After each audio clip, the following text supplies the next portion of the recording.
interesting, really exciting meeting coming up with some very significant applications. Before we get on to them, I'd just like to mention a few housekeeping matters. So we are not expecting a fire alarm today. So if you do hear the fire alarm, please follow the fire and emergency procedures that are applicable to the Council House. This meeting is being broadcast live on the internet, and it will be available for replay. So please consider that, and by joining in, you are giving your consent to be filmed and for the film to be repeated. Also, could I ask you to keep conscious of your microphones. They're a bit awkward because if you stand too far away, you're not going to be recorded. People can't hear you. So even though it may give you backache, could you keep forward and speak closer to the microphone? I'd be very grateful. Thank you. Also, could you make sure your mobile devices are turned off? So the first item, apologies. Do we have any apologies, please? Thank you, Chair. We've received apologies from Councillor Kelly. Councillor Riley is substituting. Apologies from Councillor Allen. Councillor Simpson is substituting. Thank you. Declarations of interest. Does anyone have an interest to declare something that will come up on the agenda? And if something occurs to you during the meeting, please alert me to that. Thank you. So if we look at the minutes of the last meeting, that's Thursday, 25th of June. Does anybody have any corrections for those? I would like to declare them correct. Anybody second that? Thanks, Josh.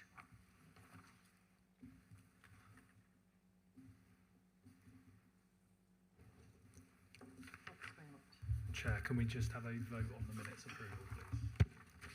Right. Item 4.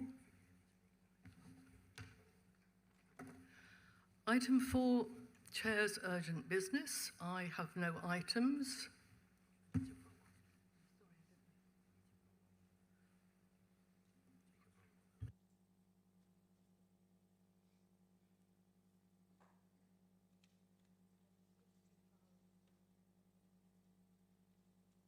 Anybody find the minutes incorrect?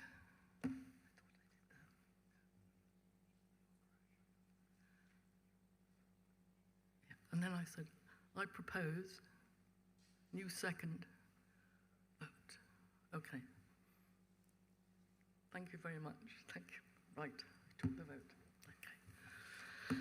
Right. Chair, if I may, sorry, just to say that I abstain on that because I wasn't here for the last planning committee. Thank you. Item 4, Chair's urgent business. I haven't any. There are no questions from the public. We'll go on to the planning considerations. So, we have before us the planning application for the Civic Centre, and this has been referred to committee by the Service Director of Strategic Planning and Infrastructure due to probity and public interest reasons. There's a change of legal advisor for this item and for 6.2. So for item 6.1 and 6.2, we have a different legal advisor due to our own, the usual one having a conflict of interest.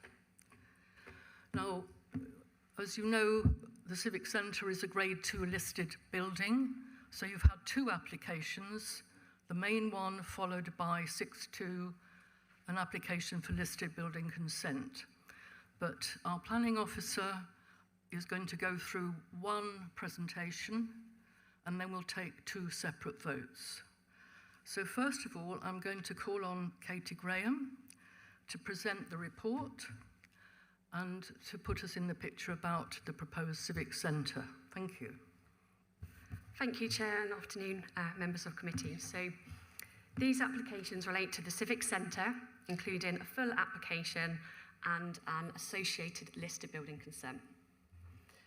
So looking at this red site plan, at this point I will say the site is located in the city centre conservation area. It's within the city centre boundary. You will note from this the council house is not included in the application site. And I also note at this stage it is an allocated site within the joint local plan. So these are the two descriptions of development, which I won't read out for time's sake really, but as Chair's already explained, there are two different applications with two different descriptions of development, and for clarity, my presentation today will cover both applications for full and listed building consent. As this is a grade 2 listed building consent is required for works to the building, and the consideration for this is under the Planning, Listed Building and Conservation Area Act 1990, and this requires a local planning authority to have special regard to the desirability of preserving the building or its setting or any features or special architectural or historic interests. In my preparation for committee, I have noted that the 20th Century Society comments have been omitted from the list of consultation responses. However, their comments are referenced throughout the report in the analysis section, so that's in paragraphs 40, 48, 60, 66, and 114. So I just wanted to be transparent with members. Their comments have been fully assessed, but they weren't listed in the list of consultees. So to start with some photos, I won't dwell too much on these, but these are the east and south elevation. This is the north elevation, and sometimes referred to as the north block in the report. This is the west elevation with the bridge undercroft, adjacent to the council house. And this is the basement or lower ground, and the car park elevation on the right. This is an internal photo of the existing reception area where you can see the yellow mosaic underbelly and some of the terrazzo floor in this. This is an image of an internal tower floor, and this is really a typical floor within the building. You can see from this the building has been stripped out and there has been a process of asbestos removal over the past few years under the previous consent. Then moving up the building, this is an image of the roof terrace, and you can see here on the image on the right, the yellow butterfly roof. And moving back down, we have the reflective pond and the existing entrance. And at this point, I will also point out the site is within a registered parking garden. So turning now to the plans, and this is the site plan. We can see here the application site is in red, and the blue line on this plan is the listed parking garden boundary. So looking at the floor plans first, and we'll start at the ground level and work our way up, if that's okay. So it's helpfully colour-coded. So the blue is the college on this plan, and on this plan you can see to the right we have bin stores, cycle parking, but really there's a large amount of education space on this floor, including workshops that will have doors that will allow them to spill out onto the new urban green street, which you can see to the top of the plan. You can just about see a hatched rectangle on that plan, which will have an atrium space above it. And in this location, you can see the bottom of steps and some lift access. On this plan, the yellow and grey is also residential. So again, we can see the bin stores for the residential in grey and an area of cycle parking for 176 bikes. And it also has a lift access in this location. The grey is also infrastructure, and this includes substations, water tanks, and various plant space, but also importantly, the district heating network plant space as well. And the purple is the rooftop restaurant, so this contains the bin stores and lift access. So moving up to the ground floor, again using the same colour coding, and starting again with the college, which is in blue, we have a new entrance, or the main entrance from a new civic plaza, and this is located where the existing reception is located. The void, which is the white rectangle you can see on there, is the atrium that is being created. So for the purposes of the listed building consent, this is internal demolition requiring consent. Again, there's a lot more education space on this floor, for example, to the north of this plan, or the top of the plan here, there's a digital room with a retractable screen to create flexible education spaces. We also have a cafe and restaurant, and that's on the bottom right. And the bottom left, we have a spa. And it's important to note that both these uses are ancillary to the college use, but will be publicly accessible. And this is considered to support the creation of active uses in this area. Oh, pardon me, went too soon. So the residential is in yellow on this plan. So to the left, this is the primary entrance lobby. And again, for the purposes of the listed building concern, there's a staircase here, which is the existing historic staircase that we'll be familiar with, which is being retained. Then you also have lifts and associated fire escape. And the yellow area to the right is a secondary entrance and core. You can also see the purple, which is the rooftop restaurant entrance lobby, also with a lift that goes up to the roof. You will also note on this plan to the left, there is a new spiral staircase between the council house and civic. This is required to comply with building control requirements. And you will also note from this plan the retention of the reflective pond. Now moving up to the first floor. Again, with the college in blue, again, there's a lot more education space. And you can see it uses the existing internal bridge link that goes across the reception area. The white rectangle to the top of the plan is the top of the atrium, and there is demolition in this area to create a terrace that, for the college, and this is intended for college use only and with steps leading up to that area. The residential is in yellow, and this is basically showing amenity space for the residential, and this includes gym, fitness studio, cinema, lounge, office, and meeting rooms.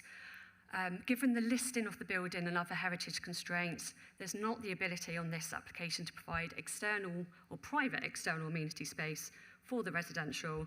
So this internal provision is considered especially important and secured by condition. Also to the left of this plan, you can see the bridge link that extends between the college use and the residential use that connects to the spiral staircase. So moving up again, this is floor plan level 2, but really is a typical residential layout which is replicated above the floors. There's 12 units on each floor with 12 floors, so there's 144 units. As per previous plans, there's 2 cores. All units comply with national space standards, and they're over-providing on M42, M43 requirements, which relates to accessible and adaptable dwellings and wheelchair-adaptable dwellings, and this has been factored into the planning balance. In terms of the layout, living accommodation has focused on the frontage, which means some units will have bedrooms set back from the facade and won't have an external window. Whilst this only affects a proportion of the units, mitigation has been sought with regard to this. And I'll also note at this stage that due to vacant building credit, which is a national policy in the NPPF, there is no affordable housing proposed with this application and is considered policy compliant on this basis. Moving up again, so this is the roof terrace plan. So the roof terrace is proposed for a restaurant use. This will have lift access, and you can also see some planting up here as well. I will take this opportunity to clarify public access. So it's fully expected that a restaurant in this space would allow for public access whenever they're open. So that could be up to, for example, 365 days a year, depending on what their operation is. In the event a restaurant is not provided, there is a condition that requires 12 public access days a year, and that is as per the previous consent. So I hope that provides a bit more clarity on that. Turning now to the elevations, so this is the east elevation that fronts onto a mile away. So there is a significant intervention to this listed building, which is the recladding of the east and west elevation. This principle has been established by the previous consent.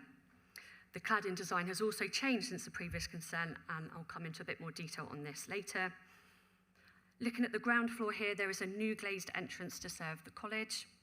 There's new cladding and glazing in the bridge links to the council house, and this bridge link will be the residential amenity space. There's also the repair of cladding in the north block and the repair of slate cladding on the south block. You will also see in the bottom left of the plan a new bridge and staircase link, as previously discussed. And at the roof level, there is a glazed balustrade, which is addressing suicide prevention measures.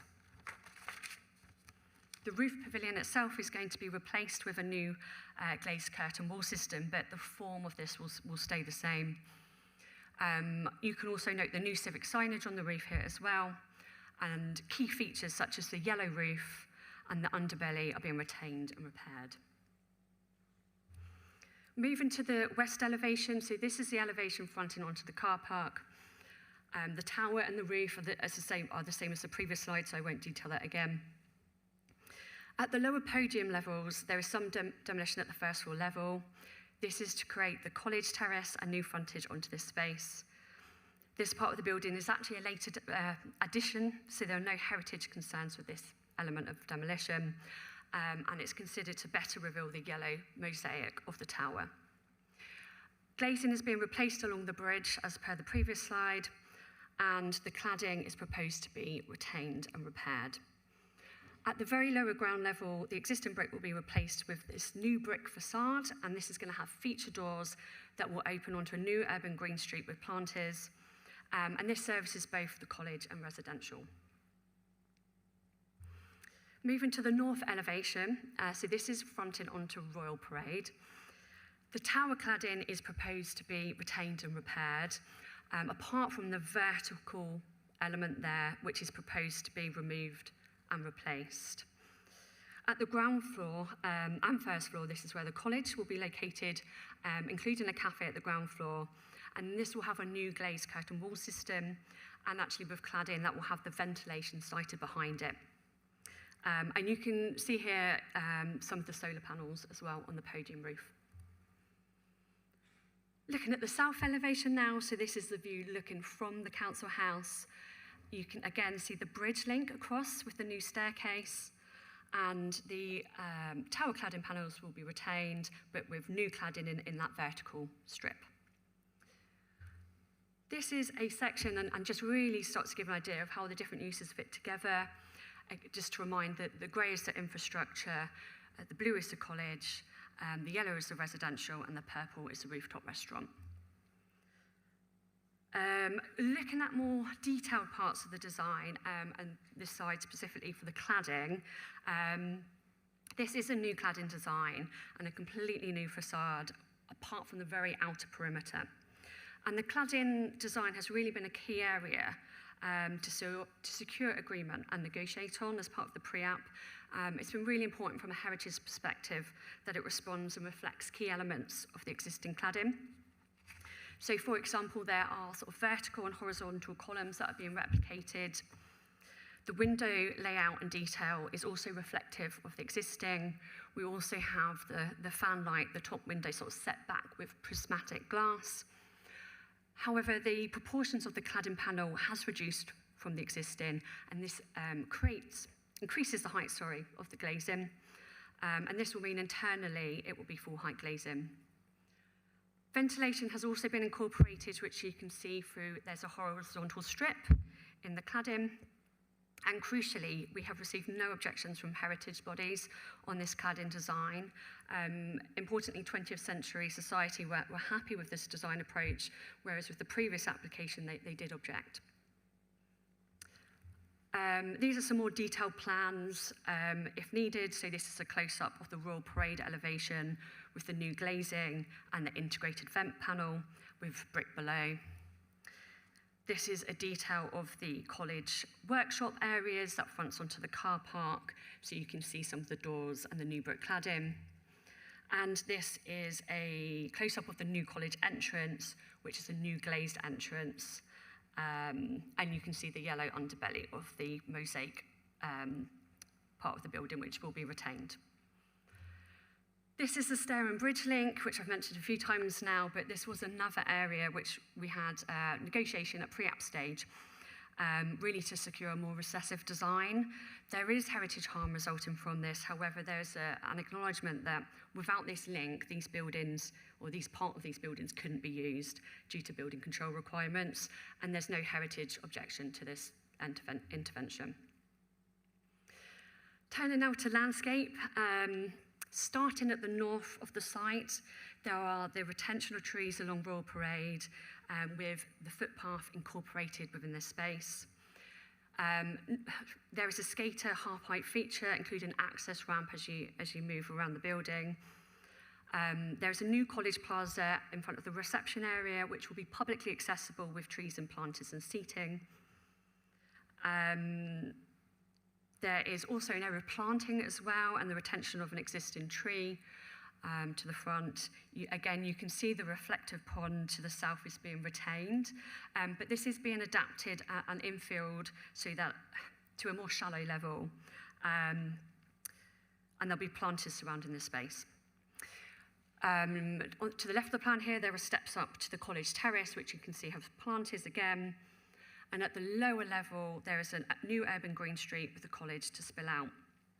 I will at this point also say there's a significant amount of biodiversity net gain on site being delivered. Whilst there is a need for some off-site, this is all policy compliant.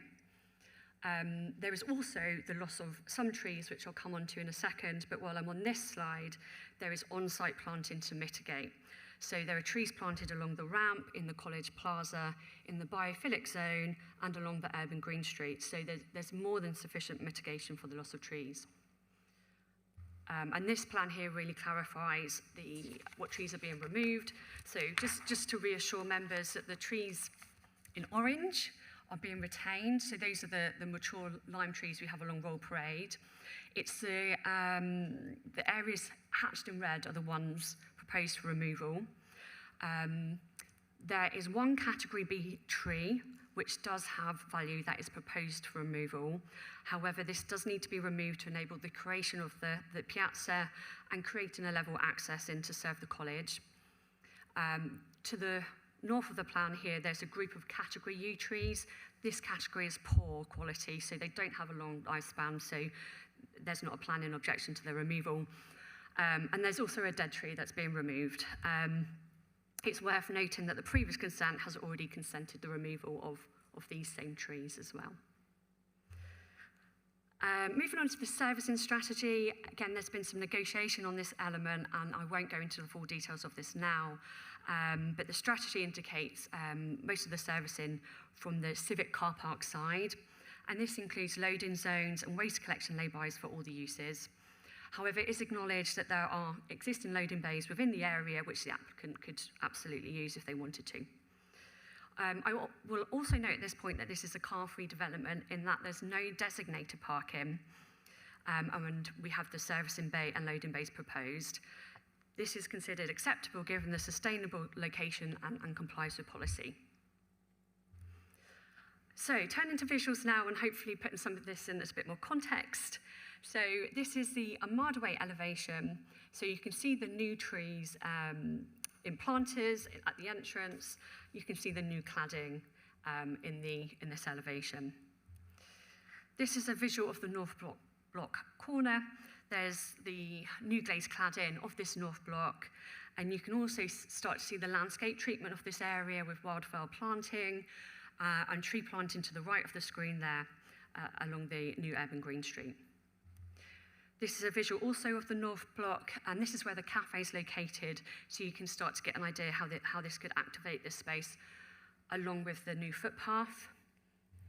And you can see here, this is a visual of the half-pipe skate feature that's been included, and we did receive a representation specifically requesting such a skate feature.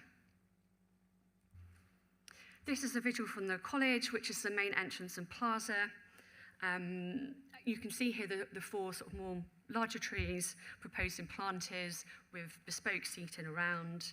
And you can also note the ramped and stepped access, which is needed for a change in levels. And this is where that category B tree is proposed to be removed. This is an image of the biophilic area, and basically there's just more intense planting in this area with an existing tree retained. But you can also see the residential lounge in that bridge link that starts to overlook this space. This is a visual of the reflective pond and entrance to the residential. So you have the residential entrance to the right and the entrance to the rooftop restaurant on the left. And you can also note heritage features such as the red mosaic columns and slate cladding, are all features to be protected and repaired. This is a similar visual, but looking the other direction, but you can see the bridge link and staircase. Moving now to the college, this is a visual of their terrace steps with the use of planters, and a visual of the rear with a new urban green street. You can see at the bottom there has different sort of tarmac detailing. You can also see the college terrace at that higher level and where there's been some demolition. And you can also see here the solar panels on the podium. And this is a workshop visual with planters and trees and soft landscaping and seating, and you can see the new brickwork. You can just about see on this as well, there is an increase in levels, and that's proposed to help with flood mitigation, and the attenuation is just to the left of the screen. This is the final slide, but I do have a bit more to go. So this is a visual of the internal atrium. This is created, as I say, by internal demolition, and this is obviously to support the college, and they'll have the installation of staircase and lifts. So I do have a fly through, so bear with me if I can remember my instructions, and then I'll sum up at the same time to save time.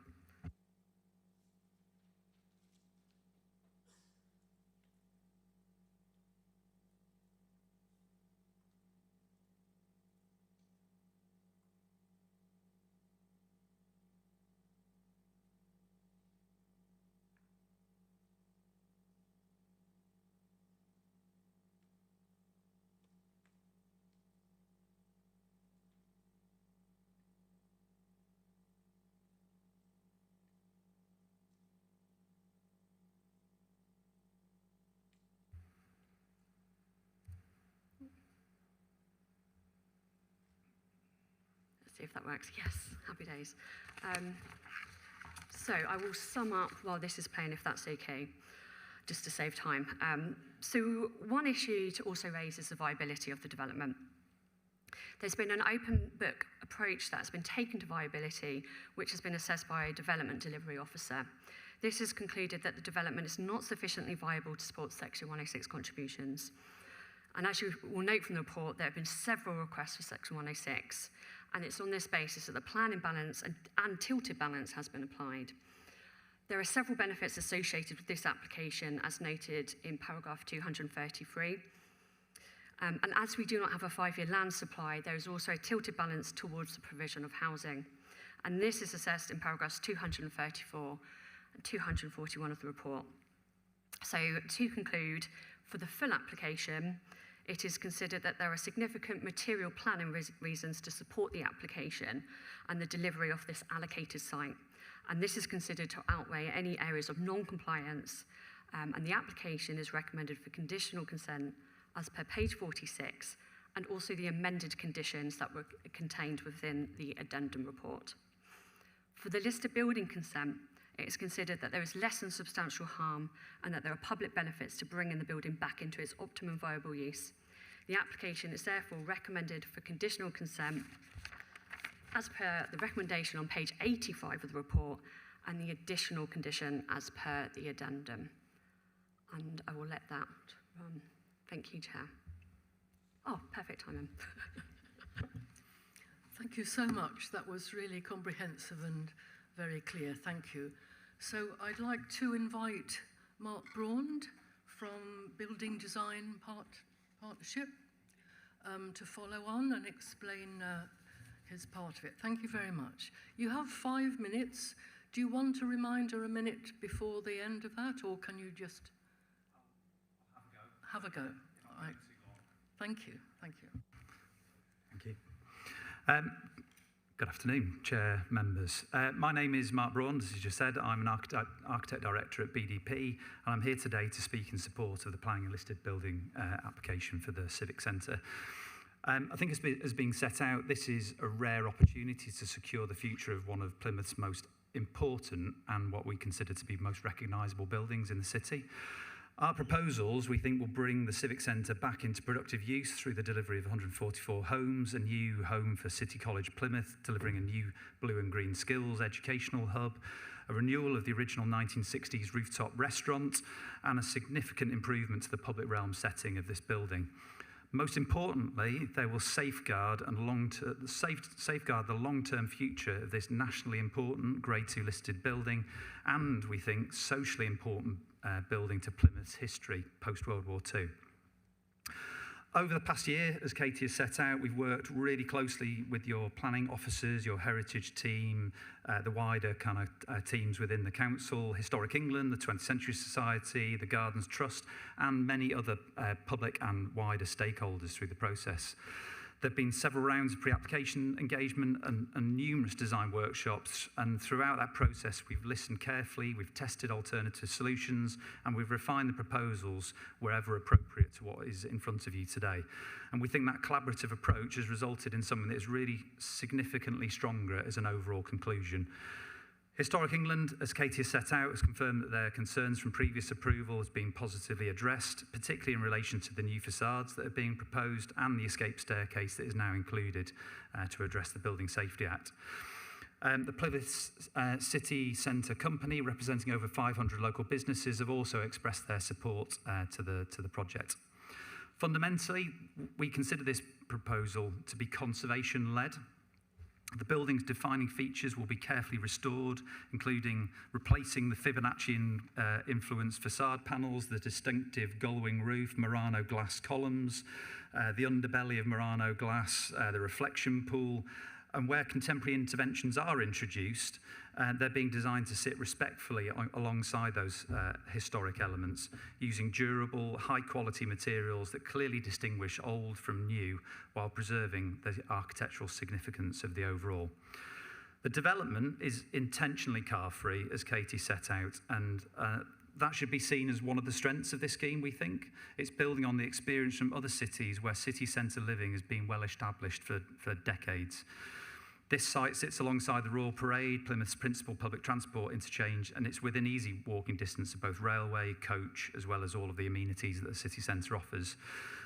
Again, as Katie has set out, there's more than 200 cycle spaces that are to be provided, and the highway authorities confirm the proposal uses will be lower than the former use of the office building that was in historic use.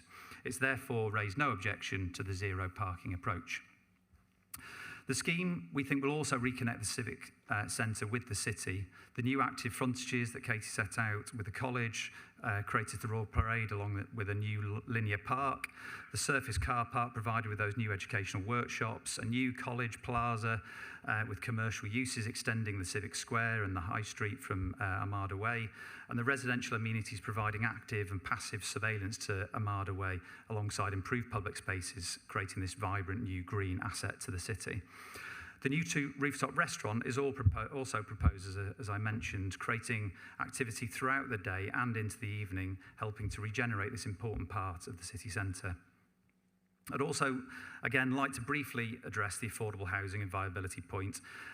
This is an exceptionally complex listed building. It requires around £35 million of public funding simply to make it deliverable.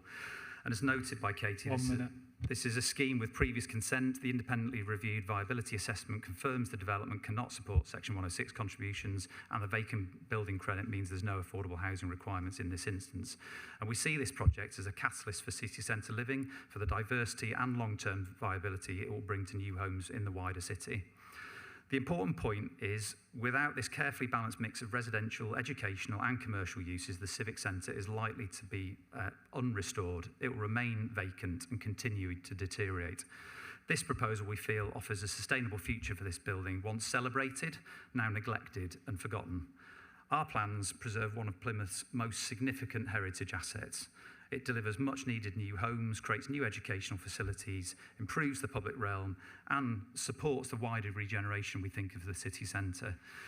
Chair and members, today's decision is about more than just a planning application. We think it's about whether this remarkable building should be given a viable future for the next generation. I respectfully ask you to approve and support your officer's recommendation. Thank you.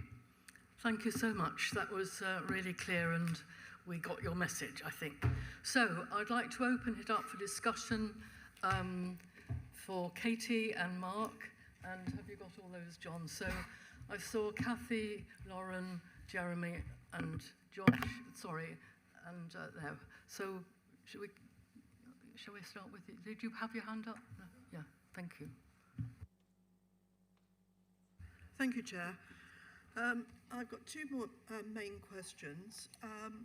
I'm in two minds with this application. I was sitting on the committee 6.5 years ago when we originally granted consent for the 144 dwelling flats. But nothing much has been done since then, and the building was empty for some considerable time since. And I see there's a suggestion that they could be actually developed in stages. Now, is there some way that this can be conditioned, that it has to be completed within a certain length of time after if planning consent is granted? That's my first question. Second question is about the parking. Now, I disagree that 144 people are going to be happy with not having a car in the city centre. Buses and trains usually stop at about 11 o'clock at night. There's no way of getting home after that, certainly not for a woman on her own. Wouldn't want to walk from the train station even though there was a train. So how is, and I do understand that currently the car park is underused because, of course, Dingles has closed down, Debenhams has closed down, Derry's closed down. There's no use, nobody from the city centre either. But once these people come back into the city and we start to put life back into the city, there will be need for car parking. And part of this car parking will be lost. And that really does concern me. Yeah, perhaps you can comment on that, please. Thank you. So we've got two questions. I'm going to ask you to answer them both. But we're obviously going to get, I think, the parking question come up. So you might like to address that in some detail on this first occasion. Thank you. Yeah. So with regard to the first question about phasing, maybe if I explain a little bit what the phasing is proposed. So at the moment, in terms of timings, it's proposed for the City Council to complete the shell and core works and formally hand over the education floors to the college by 2029, and that will then enable them to fit out and occupy the city centre campus. Generally, we've got the phasing, which is the structural and fabric work, so that's the works that the City Council will be doing. Then it will go over to the college to do their fit out, and then also the residential fit out. So there is a lot of moving parts on this application with lots of, you've got the college, you've got the residential provider, you've got the City Council, and you will also have hopefully a restaurant provider as well. So they're all going to have their own different requirements and timings and delivery programs. So I think to put a condition on to require them to complete by a certain date would be unreasonable. It wouldn't meet the tests. But what I will say, there is a condition on the full application that relates to phasing, and that does talk about agreeing what the phasing is. So we do have a certain amount of the ability to consider and control, but to actually give a final date on when it all has to be completed, my advice would be, I don't think that meets the test for planning conditions. I hope that works on that one, and happy to move on to parking. So I'm going to do a bit of a double act on parking, and I will start off, if that's okay, to do a bit of policy background on this. So we do have some more sort of details, I suppose, in the supplementary planning document. So what I'm going to do is sort of run through those criteria, and then I'll pass on to the highways officer to fill in a bit more detail. But the policy states that car-free development can enable higher housing densities to be achieved on development sites, create pedestrian and child-friendly streetscapes, and help to embed sustainable travel habits among residents. And they can be appropriate in certain areas throughout the plan area, and will be considered on a case-by-case basis alongside evidence. It then goes on to give criteria what we need to be considering, or what local planning authorities need to consider. So the first consideration is the location and accessibility of the site. So I think we've already talked about it a bit, but it's a sustainable location immediately adjacent to Royal Parade. It's within walking distance to the coach station and train station. And as a city centre, it has amenities on the doorstep, including access to green space. So it's at this point I will go to another part of the joint local plan, which talks about sustainability measures. So this has come up as previously. So policy SPT2 of the joint local plan talks about sustainable linked neighbourhoods. And it has measures of sustainable neighbourhoods. So this is where it sort of focuses on what it considered a sustainable distance, shall we say. So some of those measures in the local plan include walking distance to nearest bus stop is 400 metres, where in this case it's 110 metres to, 250 metres for all the range of buses on Royal Parade. The other measure is walking distance to a nearest local convenience store is 800 metres. Well, in this case, it's 160 to the small Tesco's and 250 to the big Tesco's. Then when you've got walking distances to the nearest primary school, the measure is 800 metres.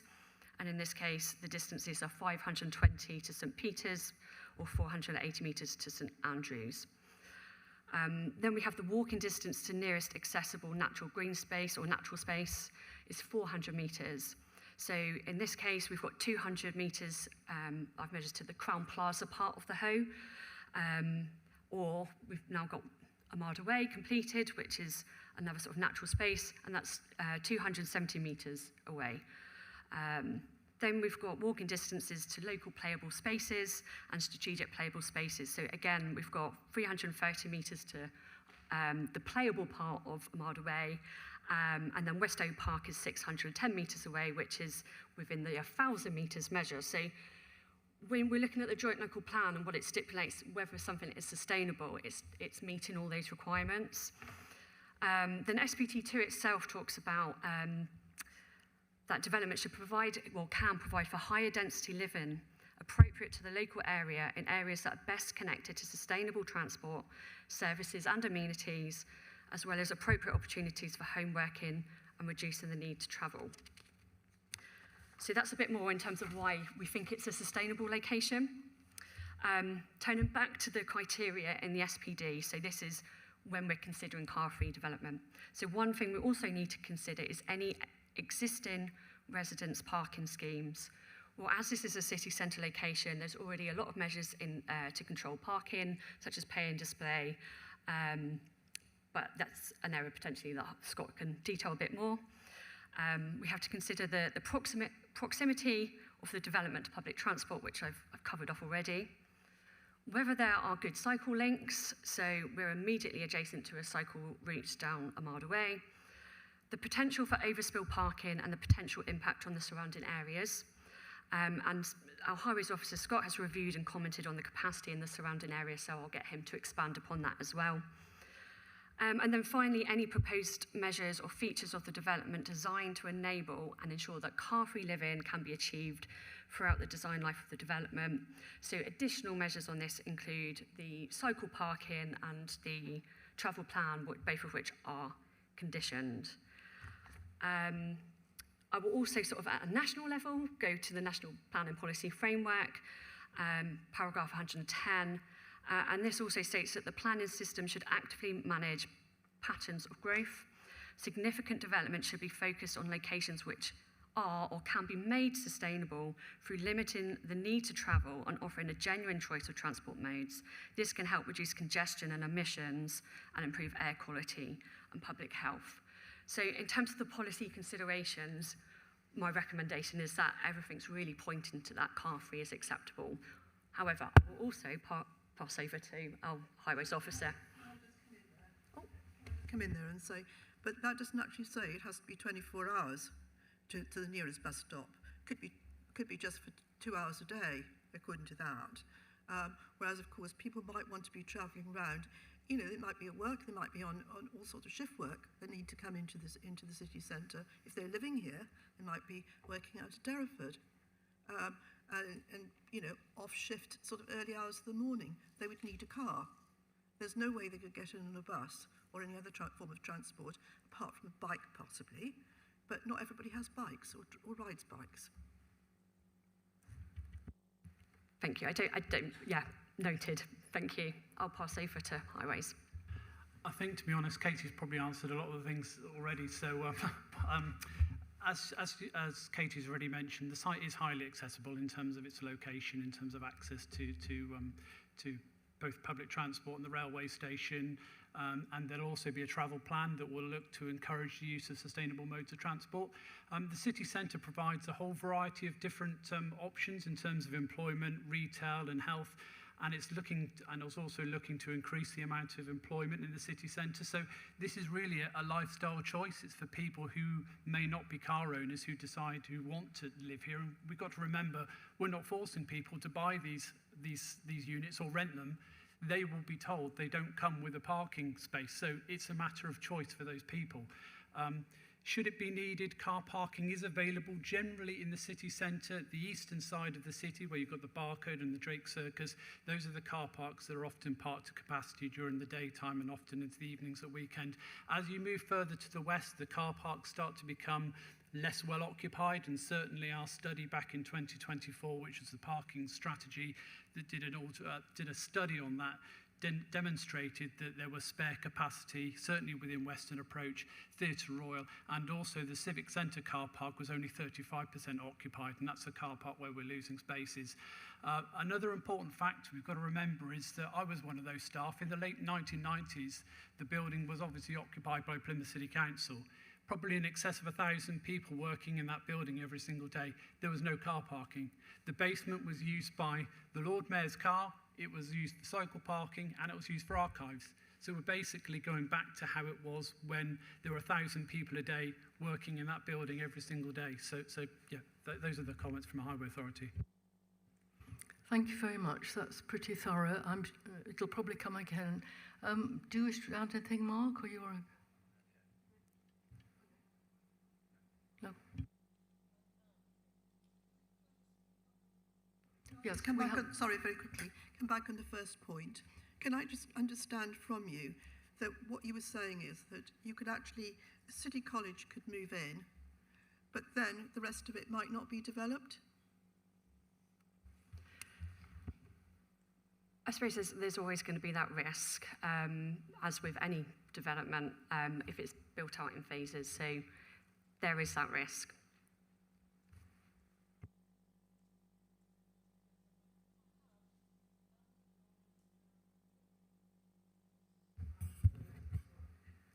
Thank you, Chair.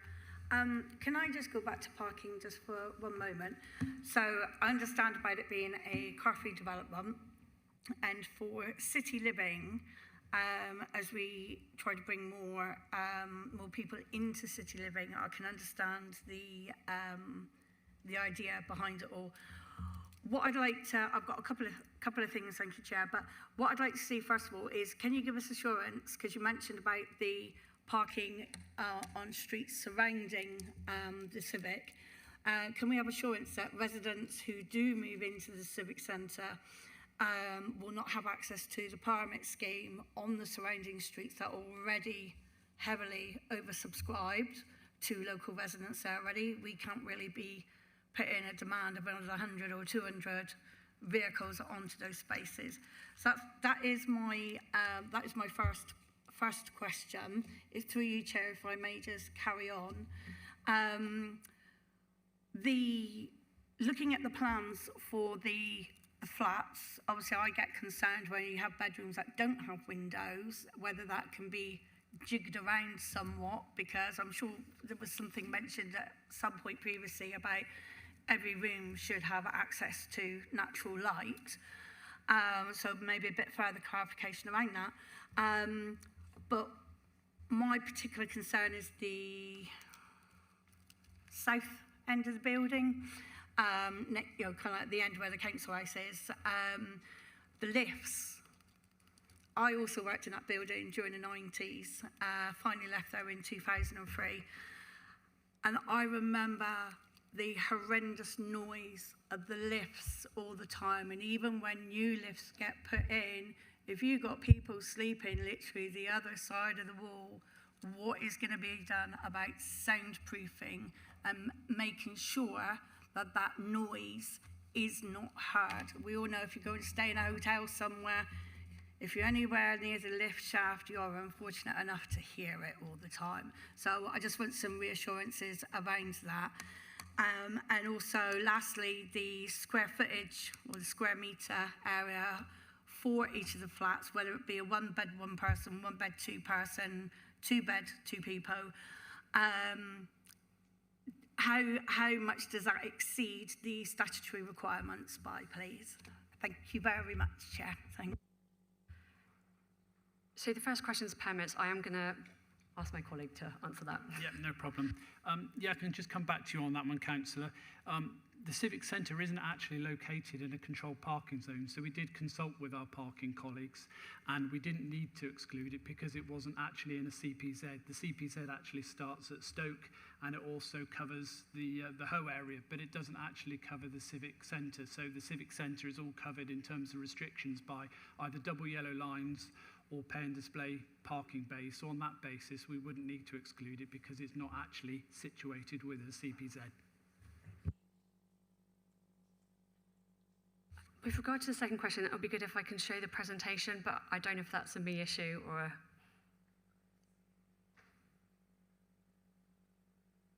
Yeah, brilliant, thank you. So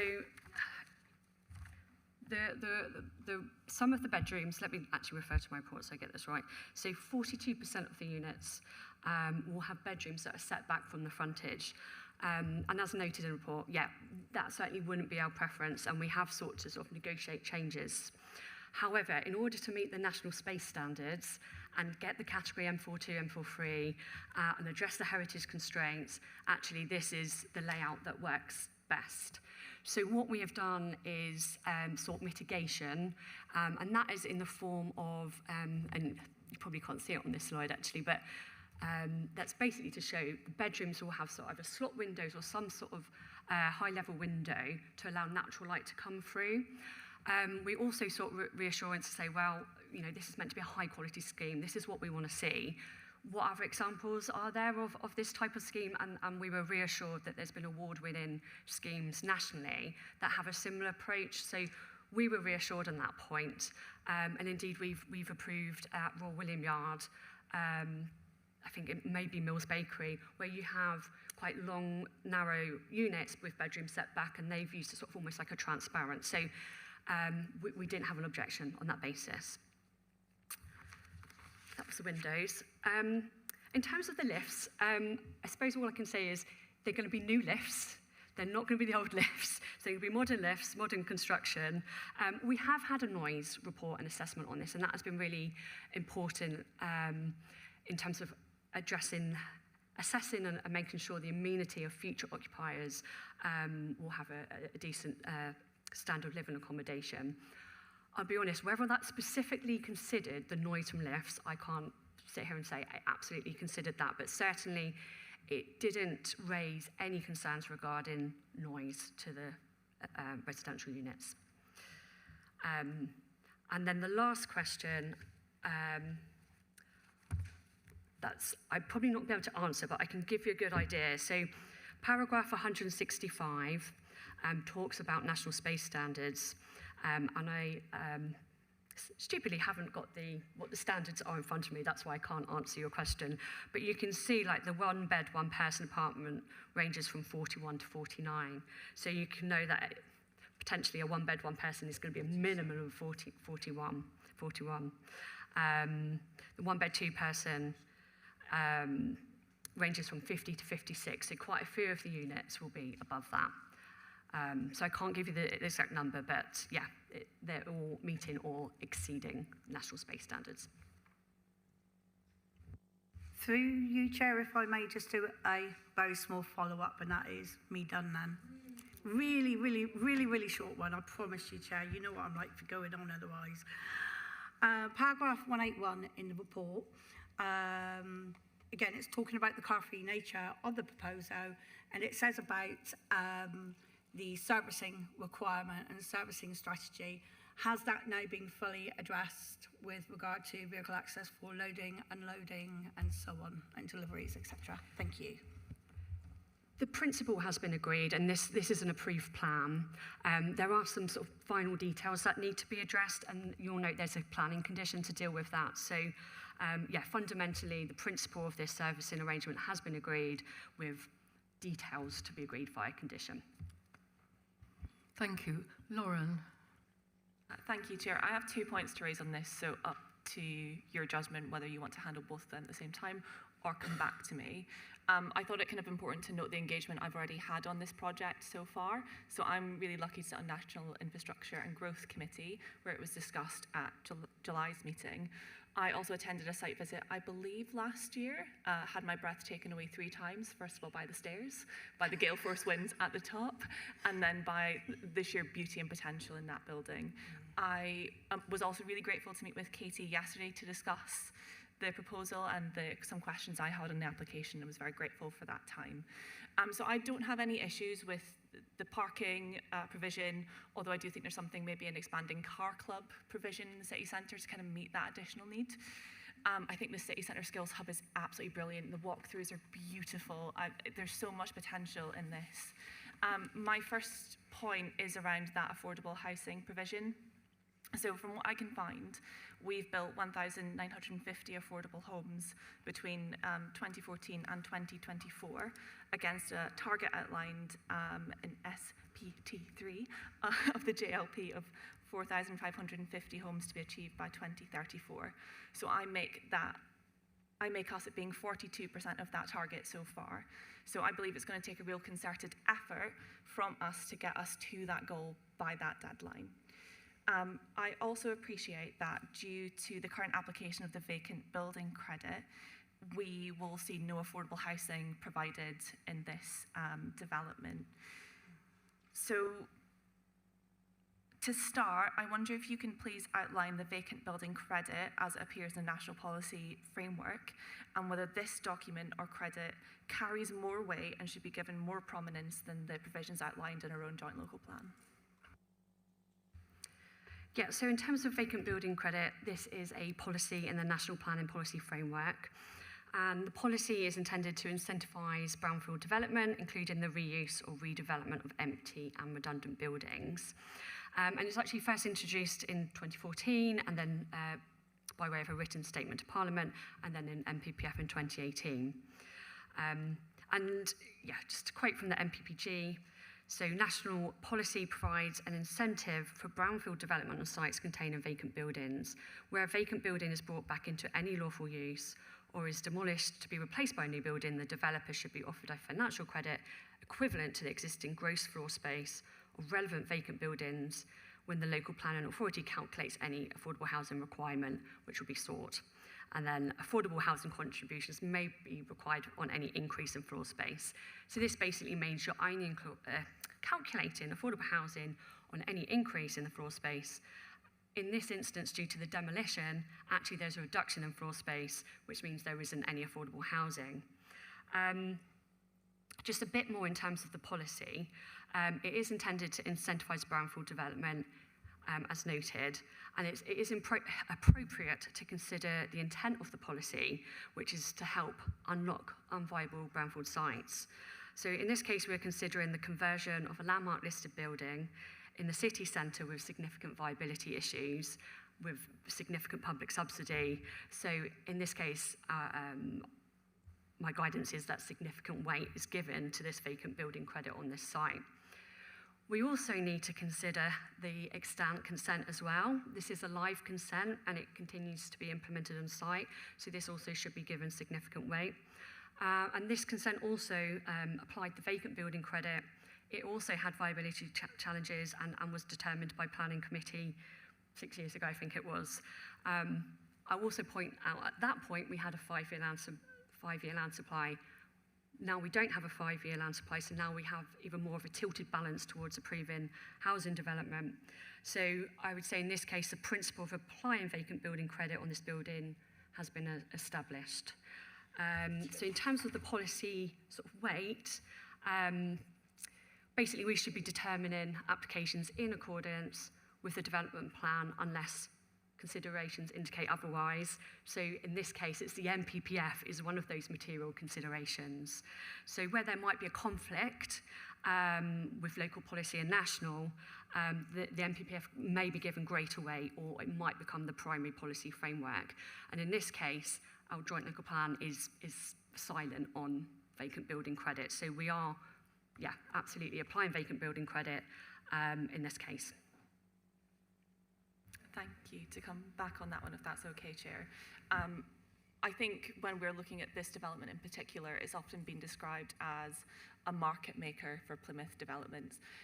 Also considering it's had 35 million of public funds being channeled into it, I think that makes it incredibly important for this committee and for the council as a whole to make sure that the market is being established in a way that honours our joint local plan commitment to affordable housing, and that's outlined really firmly throughout the GLP. In Dev 7, that states that developments of above 10 homes, at least 30% should be affordable. And then furthermore, later on, the conditions in this development also don't satisfy any of the alternative models for affordable housing, such as buy-to-let as specified in Dev 9.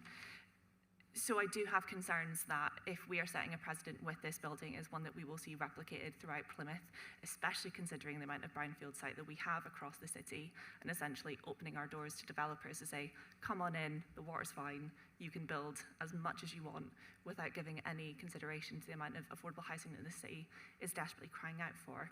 So again, sorry Chair, I am new to this committee, so if I'm not doing this properly, please let me know.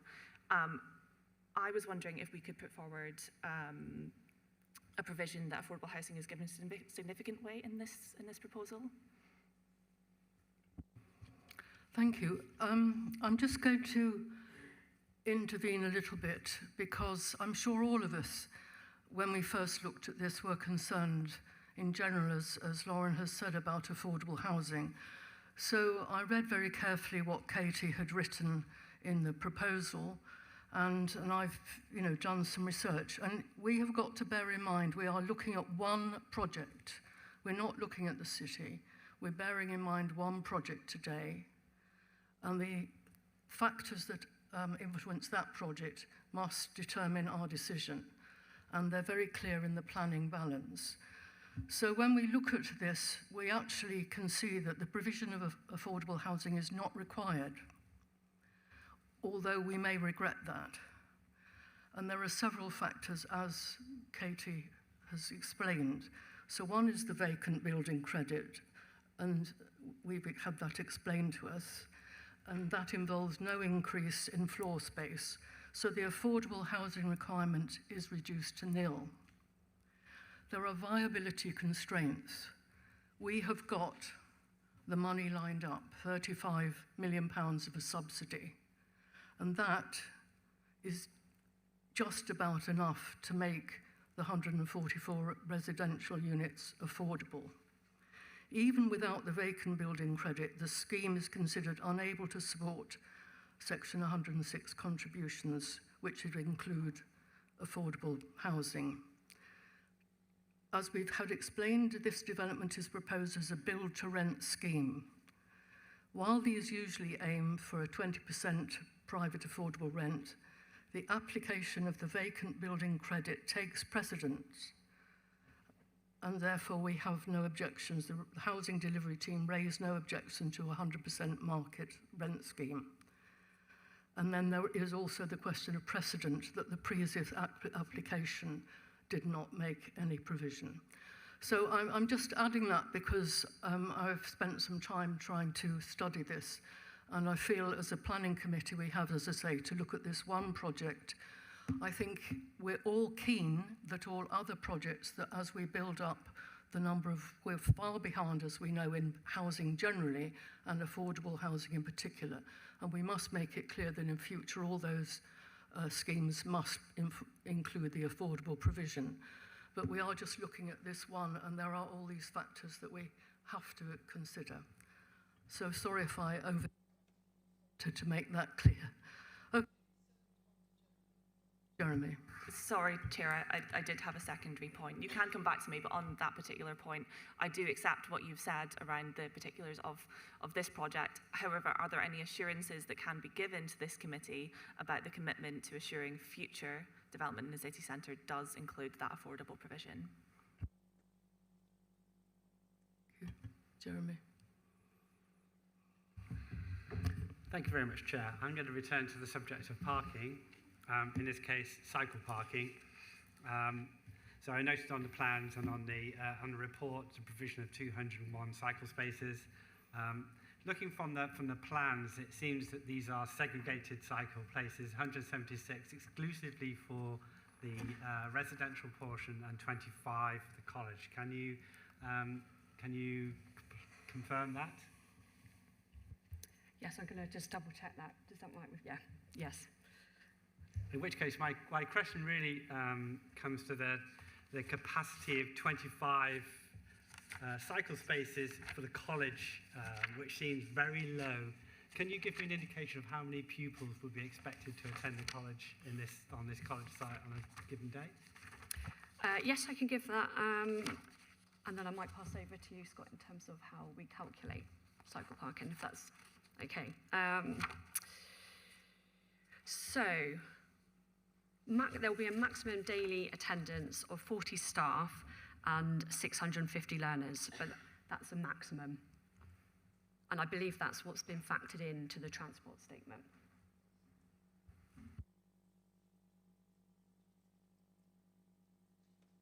Yeah, I was just going to say that the number of cycle parking spaces serving the college has been calculated in accordance with our SPD, which includes, I think it's 1 space per 8 students, I believe, but I'll need to double check and come back to you on that. Through you, Chair, I've just, my very brief calculation of 800 students, 40 staff, 25 cycle facility, gives a ratio of 1 to 26, not 1 to 8. It was my recommendation that the condition be altered to comply to an 8-to-1 ratio for 900 people in this educational facility.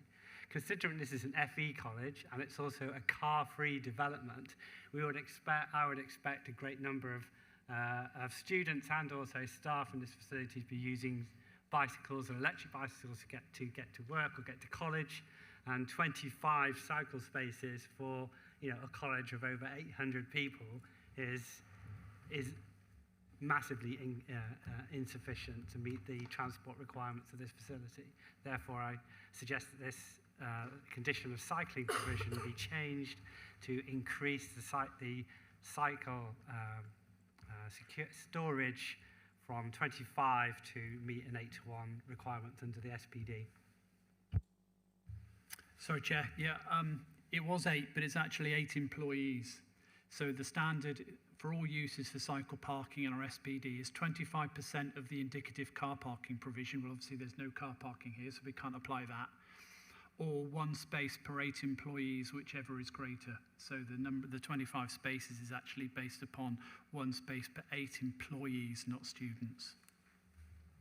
Through you, Chair, I think this is important to get across. The whole point of this development is to be a car-free development, and we have only provided basically cycling facilities for employees, and we've ignored the transport requirements of the over 800 FE students that will be using this facility, who will be coming, from across Plymouth to visit it, to use this site. And we've basically said that we're not providing any cycling storage facilities for them. I don't think that's sufficient. I think we need to alter this condition to radically increase the number of cycling spaces available, because there are no other, cycle storage facilities within about 100 meters of this site as it currently stands. You have to go deep into up a mile away before you meet the other cycle facilities, apart from just a few outside the council chamber. I'm just going to come back on one point, and apologies because it's briefly mentioned in the report. There is visitor cycle parking as well. But I realise I don't have a plan to show it to you, but it is located in the College Plaza area. but I don't have the numbers for you today. Sorry, So just to say, there is a bit more cycle parking than what we've said, but I can't give you a number on that, unfortunately. On the documentation, it says a total of 201 bicycle spaces, including visitor provision. So visitor provision will be included in that 201. I really do think that we need to look at this condition in further detail and improve the cycling facility, as this will be a key transport requirement for the college. Thank you. Thank you. I'm just...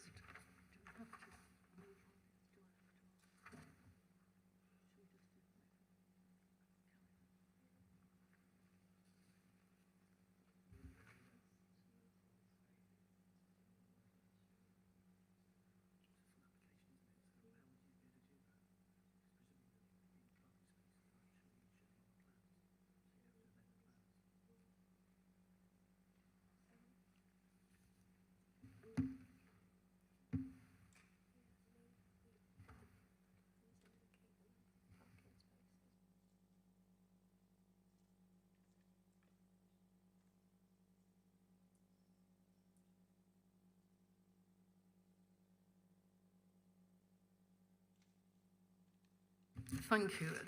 Will be taken into account. I ask for that. Thank you, Chair. Like Councillor Maclay, I sit on the Natural Infrastructure and Growth Scrutiny, so I've had the privilege of sitting through a number of public meetings that have discussed the contents of what we're seeing today. So I feel amply briefed for today.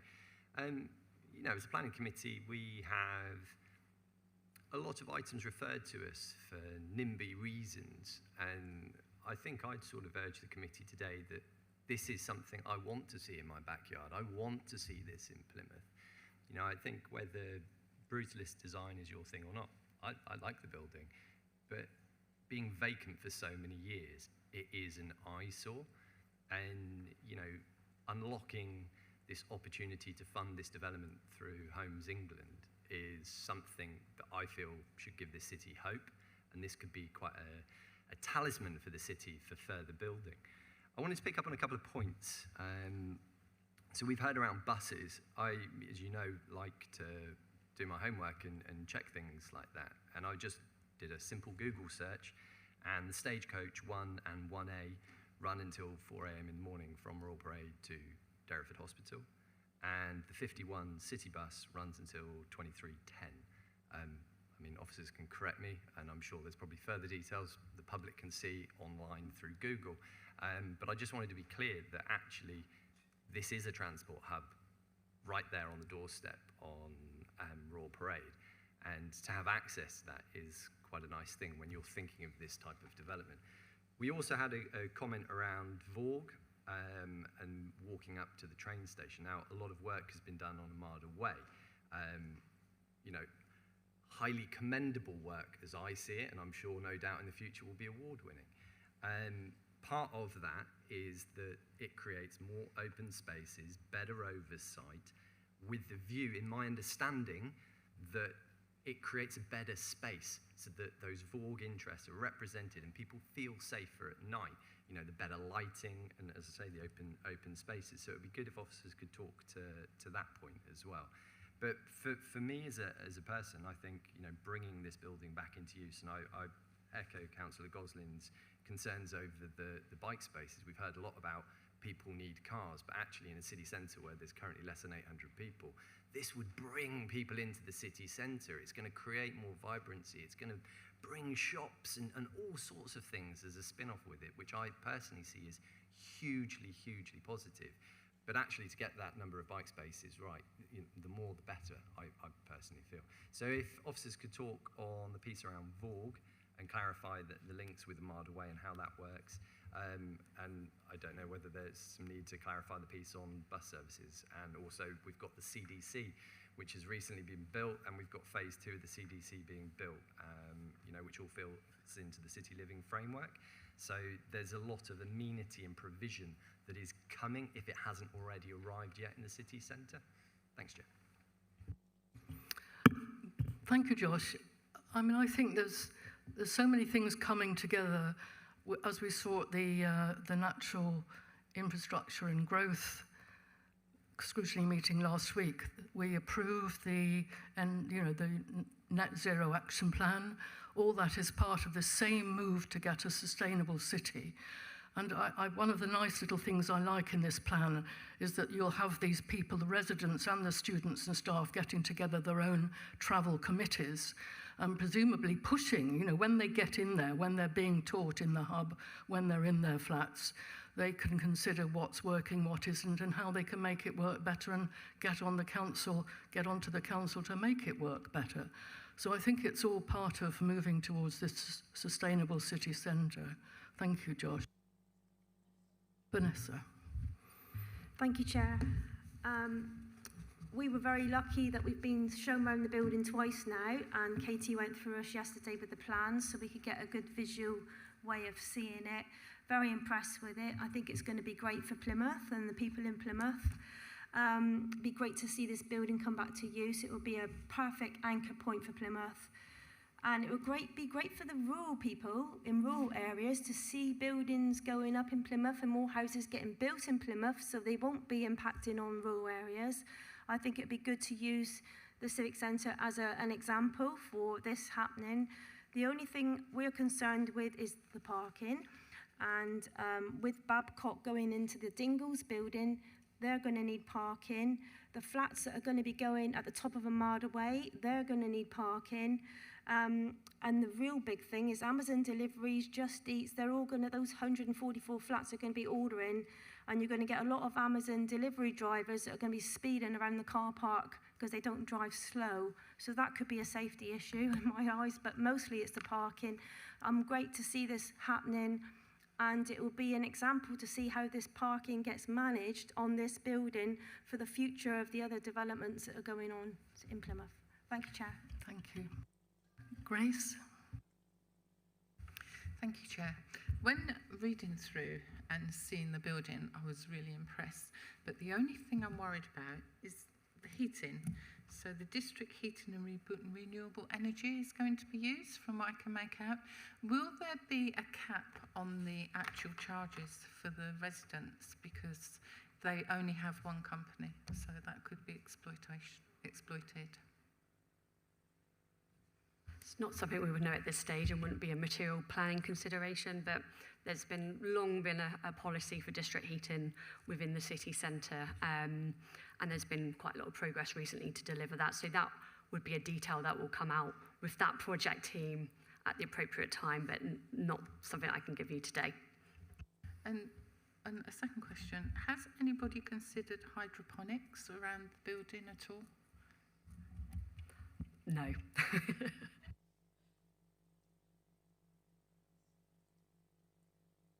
Thank you for the point. Lauren, you had one more, you had your hand? Yeah, thank you, Chair.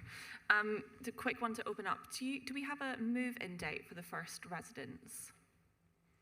Not at this stage, no. Okie dokie. Just because some of the viability assessments looks at rents that have been attractive for properties are currently on the market at a similar standard. We know that rents in the city have gone up on average from £700 a month to almost £1,000 a month in 5 years. Have there been any calculations about projected rental uplifts put into that viability assessment? If so, what are they? We have our Development Delivery Officer here today, so I'm going to pass over to Joe to answer that one. Thank you. Not specifically. So, as you point out, the assumed rent for a one bed in this scheme is £1,100 a month, and there's council tax on top of that. So, I think it's fair to say that's pretty top end for Plymouth. So when I looked at it, I did give consideration, could it be higher? When we looked at this 7 years ago, the rental assumption, I think, was about £700. And could the Plymouth market bear that sort of inflation again over the next 7 years or the next 5 years? I feel quite strongly that's just not possible at all. So I did some sensitivity testing around investor sentiment. I think that's more likely to move. My personal view is those rents are already pretty top of what Plymouth can pay. Thank you. I take that point. I also hear concerns around increased cost of living anyway, so I do feel like we might see some shift upwards in those rents. So based on that, in the same document, section 11.1.4 states that local authority would usually pursue a review mechanism to capture a portion of any unforeseen uplift in value, but the report states that in this case it would be contentious and difficult to implement. Can you tell me why this would be? So we use review mechanisms on applications fairly frequently, and generally I'll recommend them when there's, it could be a phased scheme where, long time in the future things might change. Usually when it's quite near the threshold, or if I perceive there's a chance that it might get to the threshold, so there's a reasonable chance that the council might see something from the review mechanism. In this case, it is so far from the threshold, it would have to be, costs would have to come down substantially, which again, I don't think there's any chance of that over the short to medium term. Rent would have to go up substantially, and again, I just don't think there's any reasonable prospect of another period of rental growth that we've been through over the last 5 or 6 years. Or investor sentiment in Plymouth would have to reach sort of Bristol city centre levels, London borough levels, before this would pay out.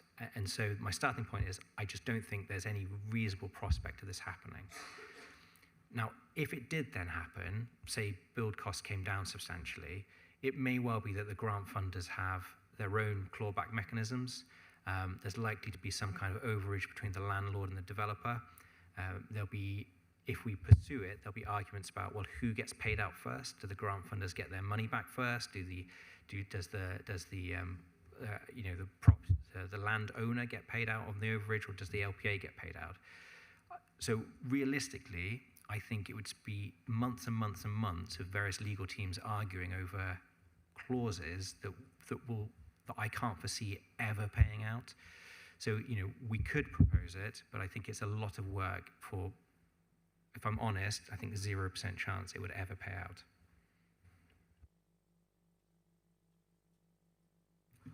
Thank you. Thank you, Chair. There's 2 bits I'd like to revisit, please, with your indulgence. Earlier on in the discussion, which has been really, really good, and actually I'm going to take this opportunity to thank all the officers. I know how much hard work you have put into this and the grillings you've had over it as well. And I really do thank you sincerely for what you've put together for us to look at. I want to go back to a point that Lauren raised, and I completely understand Lauren's concerns with this about with the Civic Centre building. It is a unique building on its own, but there is also that tiny possibility that whatever we do with the Civic Centre with regards to either car-free parking, no affordable housing, because the foot area hasn't increased or whatever, could potentially set a precedent for other similar disused buildings in the city that perhaps could accommodate affordable housing and so on. And I just want to make sure that we kind of like wrap things up as tight as we can to make sure that this building, our Civic Centre, never actually sets a precedent for what happens elsewhere in the city with regards to that.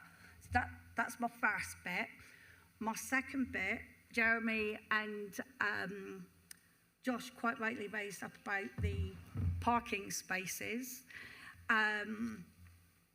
But I know you said to Jeremy, Chair, that his comments and his requests were noted with regards to looking at an increase in parking space, bicycle spaces, sorry. But actually, that is what Jeremy and Joshua raised is absolutely correct. Those spaces need to be increased. Not once City College has moved in or residents has moved in, they need to be written into the paperwork before. So could we actually make that recommendation that Jeremy raised as a formal recommendation that those numbers are increased? They easily need to be. The number of spaces for residents, that's great, that's 174. So are they going to be locked to something so that students can't use them and it's only the 25 for the college? I see what the front of the Art University gets like. I see what City College gets like with the lack of cycle parking. And I want to make sure that doesn't happen around this amazing building when it's finished. And my concern is that that will happen. So thank you very much, Chair, for indulging me. Thank you, Anne. So precedent and back to the cycles issue. I am going to ask the legal officer to step in actually for a second, particularly with regard to the vacant building credit, because it's a national policy. So, of course, that can apply to other buildings where it falls under that policy. So that precedent is already there. So with regard to car free, each site will be considered on its own merits in terms of all the policy criteria I read out at the beginning of this. But in terms of vacant building credit, I'll ask Graham to step in if that's okay. You've explained it very well. It doesn't actually set a precedent. It's national planning policy, as you've been told. Any other building qualifies in the same manner. They would qualify for vacant building credit as well. So it's an issue that is nationally recognised. Any developer coming into the city, if he can demonstrate that the building has been vacant for a period of time, he'd be entitled to vacant building credit. Sorry, Graham, can I ask, sorry, Chair, through you. So would that apply if we had an empty building, and I'm gonna use a building in Devonport as an example. So if we had an empty building like the old Mecca Bingo Hall, for example, that was converted into housing, maybe if it was knocked down and rebuilt into housing, would that still be considered as occupying the same space? Or would that then be different? It relates to reuse and demolition. So you get a credit, hence vacant building credit, if you're reusing or demolishing a vacant building. And as the officer has pointed out, it's an incentive to reuse empty buildings, bring them forward for development. Could I just add to that? I never knew that. So I've learned my new thing today. Thank you. Could just to add to that, there are actually criteria for vacant building credit to apply. So it needs to not have been abandoned, and there are legal tests for abandonment. Very clearly, the Civic Centre is not abandoned. There's always been a clear intent to bring that into use. And also whether or not the building has deliberately been made vacant to avoid the affordable housing requirement. So there are considerations, so it's not a blanket coverage, just to give that reassurance as well. Sorry, my second part regarding the bicycle spaces. Shall I come in on the cycle parking? So in terms of the numbers, I've checked on the plan. So the 201 spaces are the areas within the basement that are dedicated to cycle parking. So the 176 for the residential and 25 for the college use. Clearly, if we're talking about increasing those numbers, that there is a certain footprint of the building, and obviously uses are assigned to various points. So we can't just sort of increase the numbers, because where will it go? We would need, assurance from the applicant that could be provided. But as Katie mentioned, there is the intention to provide visitor spaces. So I think at the moment the condition on cycle parking refers to it including cycle provision. So I think we could amend that wording to say excluding visitor provision, and we could add to the landscape details condition 14, that we secure further details of visitor cycle parking as part of that condition. Can I follow on from there, please, Chair? So there is an area of land to the north of the building. I can't pull the plan back up. Along Will Parade, to the north of the building, that said about that was going to be for like a future development. We could actually turn that into a public bicycle parking area without actually needing to impact on the footage of the building that may already have other uses. Is that something that could be looked at within this? I think we could look at visitor parking within the public realm areas. I don't think we can commit to a number for that visitor parking, but I think we can assure members that we will look to maximise the visitor parking that is provided within the public realm areas. Yeah. Jeremy. Thank you very much for bringing this up again. So I completely agree that there are limited spaces for bicycles within the basement area, within the internals of the building, and that is limited. But much of bike facilities across the city are external to the buildings, and that's fine. That's absolutely fine. I would like to see formally written into the conditions a number of visitor spaces included, because these tend to be lost along the way, and then we end up in the situation that we have in lots of other approved planning educational sites across the city where these have not been properly considered, and we have sort of chaos in bicycle parking. So I would like this not to end up in the same same state, considering this is basically a very beautiful, fantastic new site. Do we really want it cluttered with 100 bicycles chained to every vertical stanchion that they can find in the vicinity? The addition of an additional 75 visitor spaces would seem to be apt, according to the SPD, of 8 to 1, considering the number of spaces, number of pupils that have been quoted in this meeting. I would like to see that as a formal condition for cycle parking, that 75 visitor spaces be made available within the footprint of the facility. Where they find that in the externals, that's not our problem. As a planning committee, that is a problem for the people building and developing the site. But I would like to see that as a formal addition, change to the cycle facility to be voted on this committee. Please. Thank you. I think this was a commitment we've just heard. Can we make sure, so we're suggesting that is added to the condition 14, and although we won't put the specific number in today, there's a commitment to more space. Jeremy. Excuse me, Chair, I do want to see a number, because if we don't put a number, then the number that we end up with could well be 0. I suppose I am concerned about committing to a number. So as we've discussed, this is a heritage building, it's a registered park and garden. There are, those factors, we have to give that considerable weight and careful consideration. So if we are stating a number in terms of cycle parking, there could be an adverse impact from doing that, I suppose. Thank you. I still have 2 or 3 people wishing to speak. I'm very conscious that there are other people waiting for other applications to be discussed. Thank you for your patience. I'm sure you understand this is a major project that has to be discussed in depth. If we very quickly go through that, I think Councillor Riley, George, and so Councillor and Lauren. Thank you, Chair. I think it's a great project. There's no doubt about it. I had a guided tour only yesterday.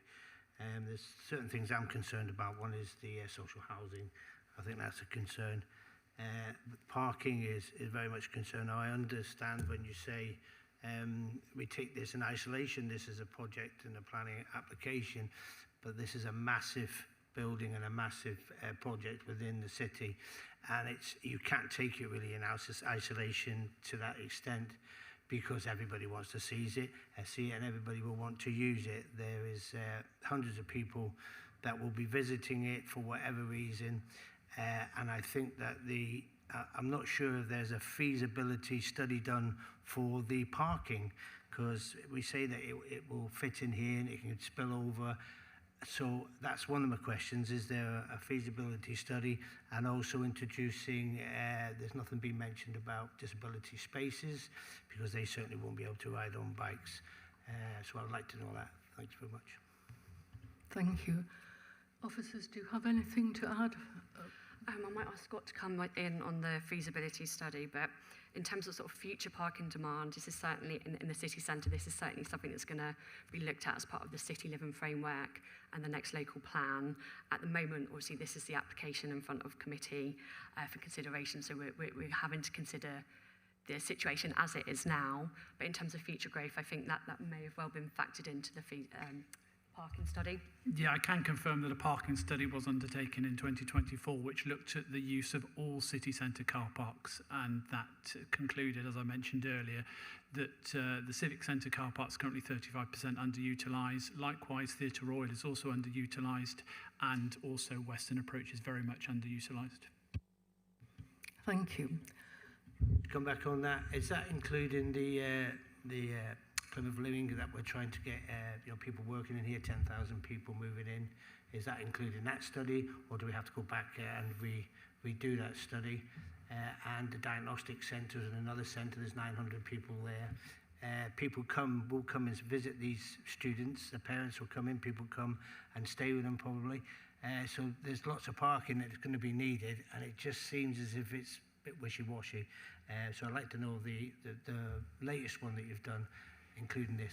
It does include an element of it, but clearly, as Kate has alluded to, in respect of the joint local or the local plan review, we are looking to increase our aspirations, so that will need to be picked up at that time. Lauren. Thank you, Chair. So the Devon ICB, and I quote their consultation here, says that the proposed development will put too much strain on health infrastructure, putting people at risk. Waiting times would increase and access to adequate health services would decline. They've also made some reference to some of our policies. So without access to the Section 106 money, which would be used to mitigate these health concerns outlined by the Devon ICB, what considerations can the Council put in place to mitigate these worries put forward by the NHS? So this is where the plan imbalance comes into play, and it's not policy compliant in the regard that it's not mitigating these impacts. So the plan imbalance is effectively on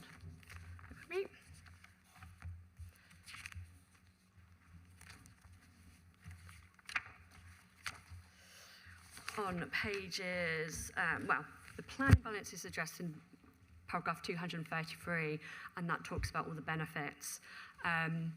Because it's housing development as well, the tilted balance also does apply, and that's addressed in 234 to 241 of the report, and effectively concludes that a refusal is not justified on the basis that they're not mitigating against the health impacts. There's no mitigation.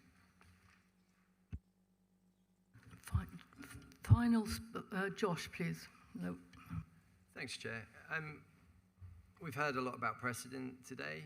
I think for me as an individual, I'd be really worried and concerned of the precedent we would set if we don't accept this submission.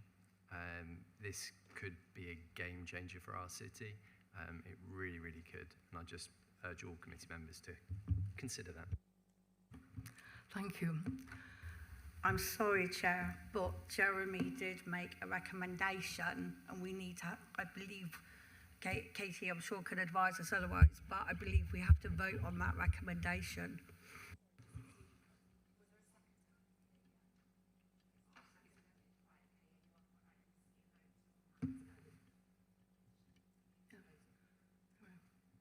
Would you like to speak to that? Yeah, sure.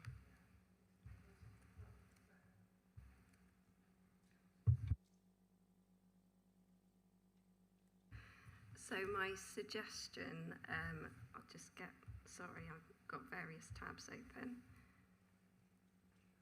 My suggestion, is in terms of condition 14, so the pre-landscape works condition, we add a further bullet point to refer to visitor cycle parking. And then the cycle parking condition, which is condition 28, is amended where it says in brackets, including visitor provision, we put excluding visitor provision.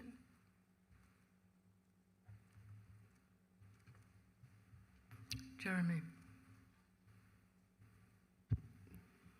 Sorry, Chair, I really, I would like to include some minimum level of visitor parking included in this procedure. We have, the proposal is very clear as setting out the cycle provision for the site of, 201 for the workers and the residents of the site. I don't understand the extreme reticence in including a minimum number for visitors as well. My proposal is that we include a minimum number of cycling provision for visitors set at 50 to basically provide adequate facilities for the college.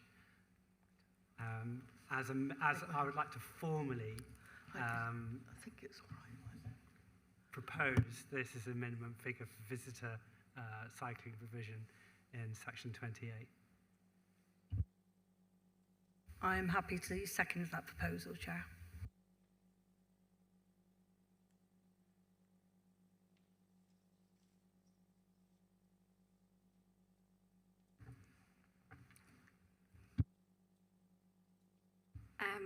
We could add it, rather than add the number to the landscape details condition, what if we added an informative to say we would strive, all those sorts of words, we would endeavour to provide 50 rather than fully commit to that number in the condition.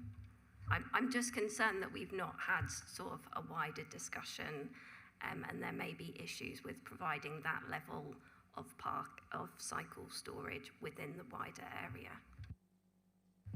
Through you, Chair. I mean, there is a necessity to have this cycle facility to support the college facility. There is a clear necessity, which has not been factored into the current planning, the planning documentation. We've heard that the cycle facilities have only basically taken into account the requirements of the staff of the college and of the residents of the college, but not the users of the college.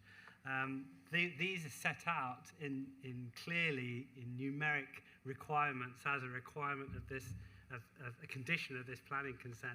I just don't understand why, the visitors of the college can't have equal status under the conditions of this planning.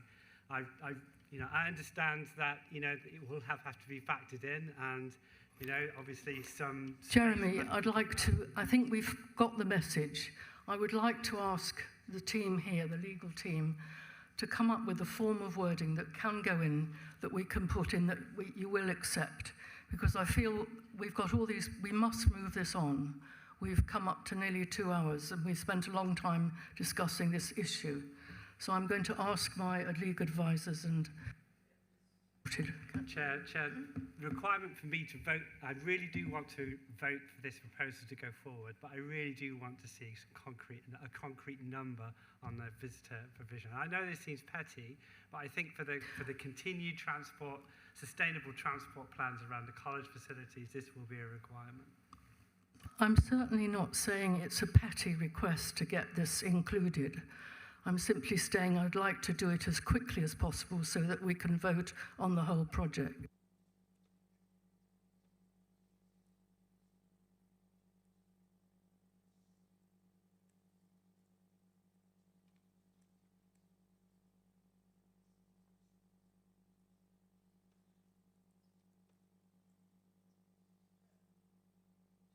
Kathy. Can we defer this until next time so that we can move Sorry, on? can we? Can we defer it until next time to defer the decision? I'm very, very reluctant to defer this decision, this application. I mean, if it's a last resort, but I'm... Just one suggestion from the highways officer. So actually they're over-providing on the residential.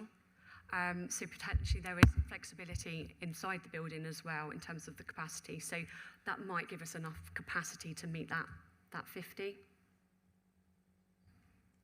Yeah, it's just going to come in, Chair. Our preference from a highways point of view is always to have secure cycle parking, because a lot of people have expensive bikes these days and leaving them outside for 5 or 6 hours is something that's concerning. So there's 176 spaces serving the resi for 144 units.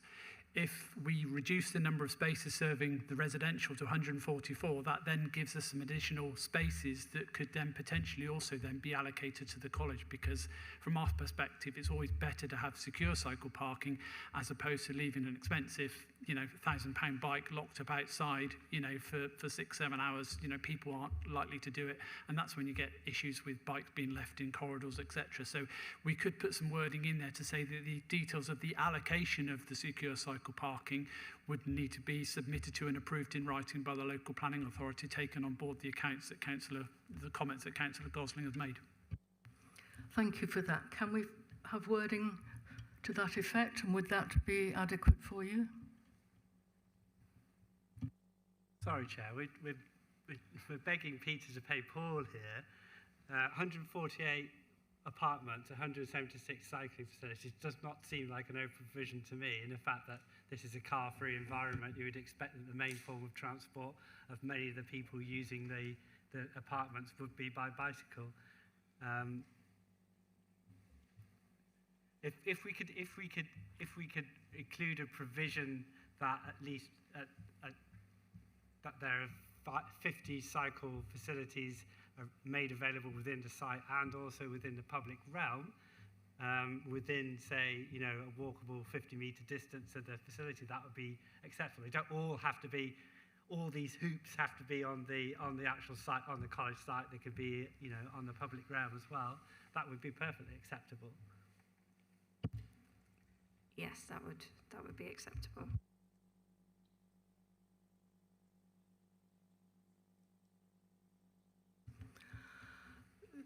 Can we form that into a recommendation that you can propose and Anne can second and we can vote on?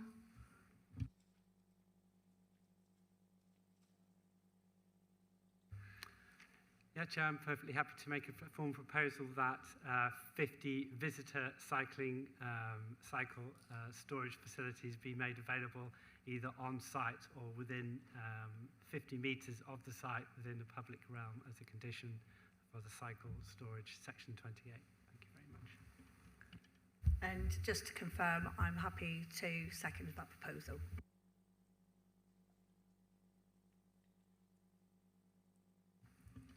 Yeah, so we would add that wording to condition 14.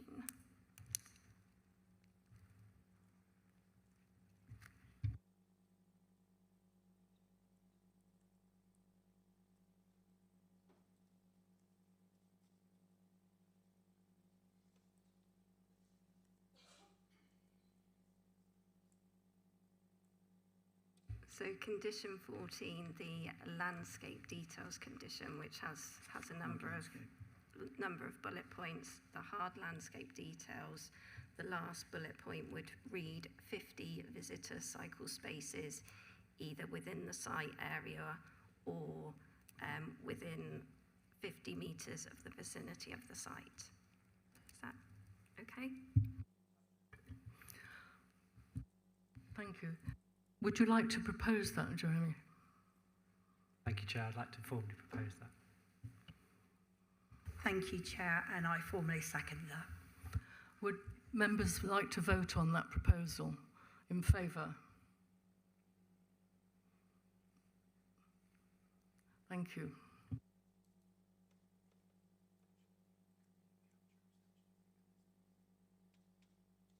Could I have votes against? Abstentions?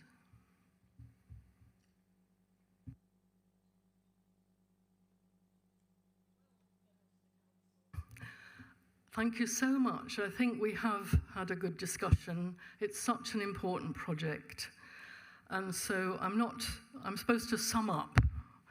I think we've had a very good conversation about the parking, about the future of this sort of development in our city centre. We have brought into it the important part of sustainability, the cyclists. We've covered that.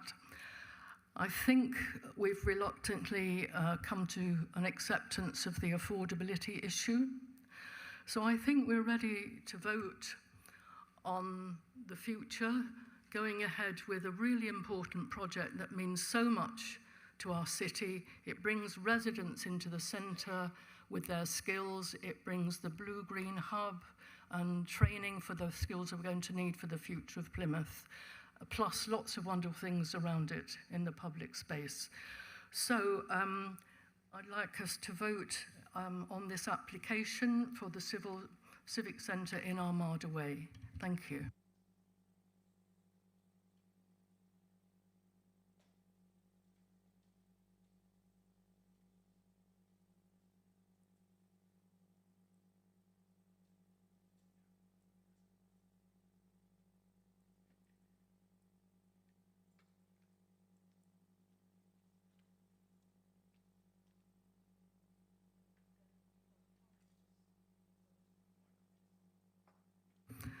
We have voted in favour of this application. Thank you. That was 6.1, the full application. Can I now move on to 6.2, which is the listed building consent?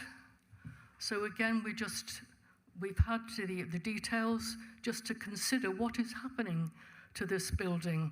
We are actually reviving it. I hope you did have an opportunity to read all the details about what is being done to the things that were so special about the building. So we're now voting on the listed building consent. Thank you.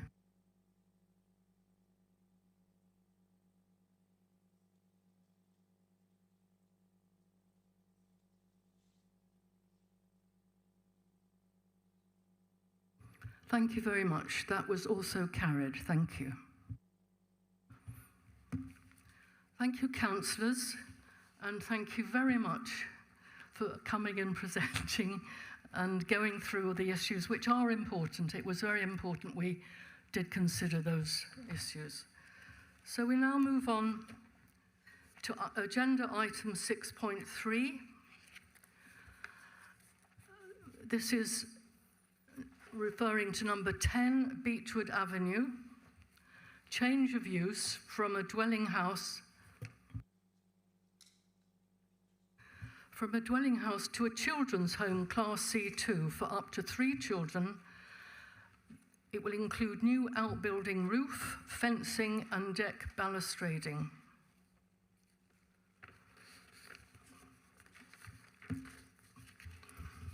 Thank you. So we have Sam here who will take us through it. Thank you. Yeah, members will be pleased to hear there's significantly less detail to consider with this application. The proposal before members is the change of use of 10.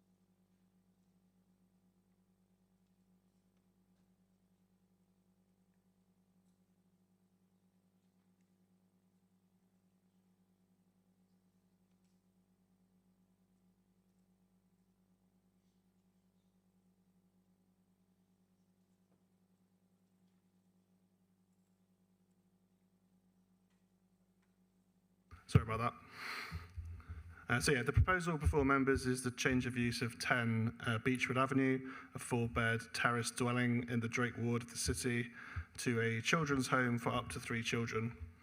The proposed use would fall into the C2 use class. Limited physical work to the property is proposed and is largely limited to external repairs, including a replacement roof for an existing rear outbuilding, a new rear fence and balustrading and the rear deck area, for the rear deck area and for the front steps. So the proposal is highlighted there, the mid-terrace residential property. And okay, the internal layout of the property would remain essentially the same, with the exception of the creation of an under the stairs downstairs toilet. The layout would be typical of a dwelling house, with living and kitchen space on the ground floor and bedrooms and bathrooms on the first floor, with 3 bedrooms for the resident children and 1 for staff use. The external alterations proposed are essentially limited to repairs and would not have a significant visual impact. The one point of difference being the proposed fence, but this could be erected under permitted development without the need for planning permission. Staff would be on site at all times, with numbers varying depending on the time of day and service need. The Highway Authority were consulted on the scheme and raised no objection, considering that the parking demand of the existing and proposed uses would be the same based on SPD parking standards. The property would remain excluded from being able to obtain parking permits to park in the controlled parking zone that surrounds the site. So just to briefly go through the plans, I mean, there's not a huge amount to see. This is the existing ground floor. Why am I going so fast? And there's proposed ground floor with kind of living space, a kitchen. The outbuilding that I mentioned is to the right-hand side of the plan there, and then with the sort of decked area in the garden. And then upstairs, you've got three larger bedrooms, a smaller bedroom, and then the 2 bathroom spaces. And then elevation-wise, that's how the property appears currently, and proposed. Say there's no real change apart from some kind of cosmetic fixings and the fence. Officers are of the view that the proposal is acceptable. The proposed use would essentially appear and operate in a similar manner to the existing dwelling use, given the limited occupancy levels relating to which a condition is recommended. And management plan has also been provided to officers, which has been looked at by environmental health. So talk about how the property will be run, which is considered to be acceptable. And again, a condition relating to this has been recommended. Given the lack of harm identified and the lack of any objections received from members of the public, the scheme is being recommended for conditional approval. Thank you very much. I don't see Councillor Ricketts. Is he here? No. In that case, could I invite Victoria Whitman to come and the applicant to come and put forward her case, please? Thank you. So you have 5 minutes. Do you want a reminder a minute before? You're okay. Okay, thank you. Thank you. Good afternoon, everyone. Thank you. So apologies if some of this repeats itself. So 10 Beechwood Avenue has been purchased by Plymouth City Council as the second property within Project A of the wider Family Homes for Plymouth Children programme of work across children's services. The programme is a diverse combination of work which aims to address the challenges currently faced within children's services to ensure that we have sufficient homes within the city to provide care and safe homes for children who come into the care of the local authority, or those who are already in our care and are living at a distance to Plymouth. The current situation sees Plymouth children frequently cared for outside of the city, which is really costly to our budgets and does not achieve the best outcomes for children. What we know is those children are more challenging to bring home once they've been away for some time because our links start to break down in the city. The model reduces the opportunity for children to transition back into family-based care arrangements such as fostering or indeed reunification with their own families, because relationships break down with their own families, which is always the preferred option for children who come into care, is to reunify them with their own families, and keeping them close to us is the key to that. And plus it's a much less costly than residential placements. So 10 Beechwood Avenue is a 4-bedroom terrace property which is situated in the residential area within the city. The home has a simple and standard layout: kitchen, dining room and lounge on the ground floor, and the 4 bedrooms and 2 bathrooms on the first floor. There's a small courtyard outside with some decking and a small shed for the storage of bicycles, kayaks, other outdoor activity equipment. There are plans for an upgraded fence to add some privacy to the property and also to upgrade the roof. The house is currently empty, and the plans for the property are a basic refurbishment to reflect the need to bring the home up to date and ready for use. These plans are all cosmetic and aesthetic, and they don't include any change to the layout of the home or the outside of the property either. So work to complete these home improvements are due to commence towards the end of October, with a view to being completed by the end of December 2026. So once in use, the home will provide accommodation for up to 3 children at any one time. The home is most likely to have 1 child for a period of time, once open, and then the second child will join them as and when that's appropriate, when that first child has settled. And there may be an opportunity later to introduce a third child if that cohort is settled, although we would only do that if that were safe. The children will be aged between 6 and 18 years old, but most likely to be between 12 and 15 years old, because that reflects the majority of the young people in our care who need this type of residential placement.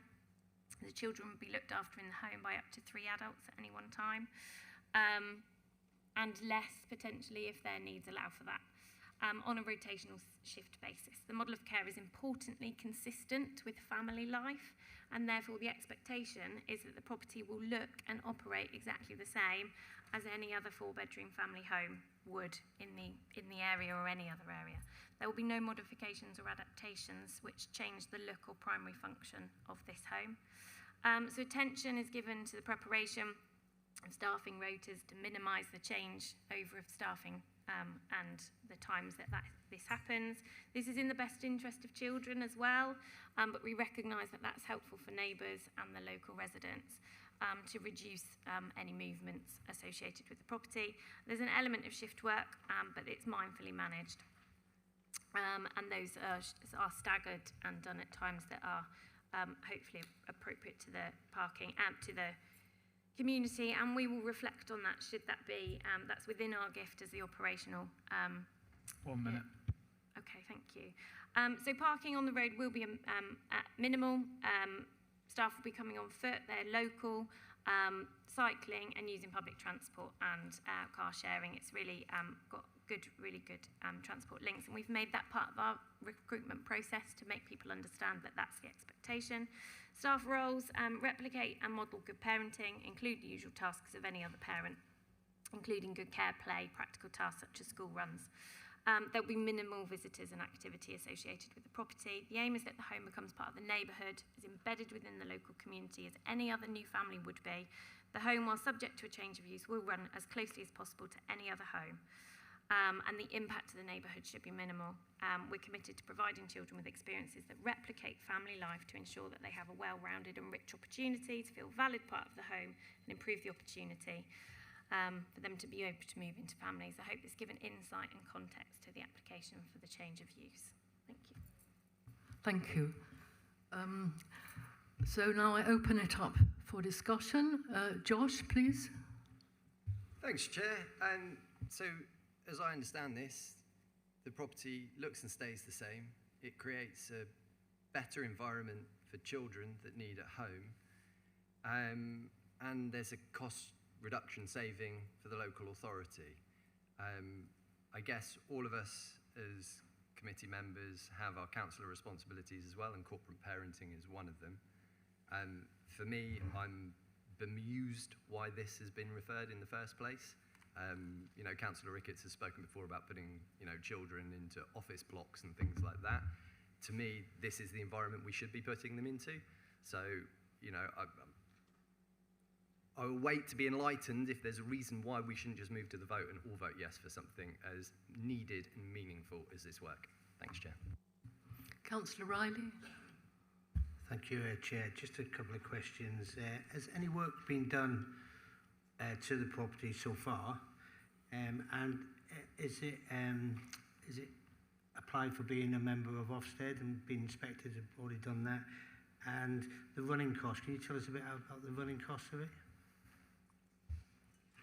Sorry, on a point of procedure, as a speaker, you're not allowed to participate in the actual committee. Thank you.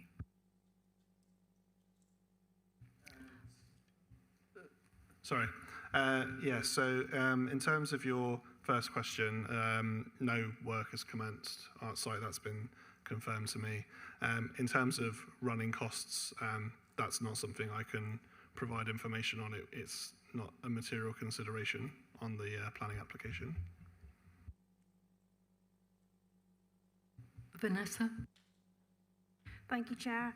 I just wanted to know, are we allowed to ask how much has been spent on the building to get it suitable for looking after children?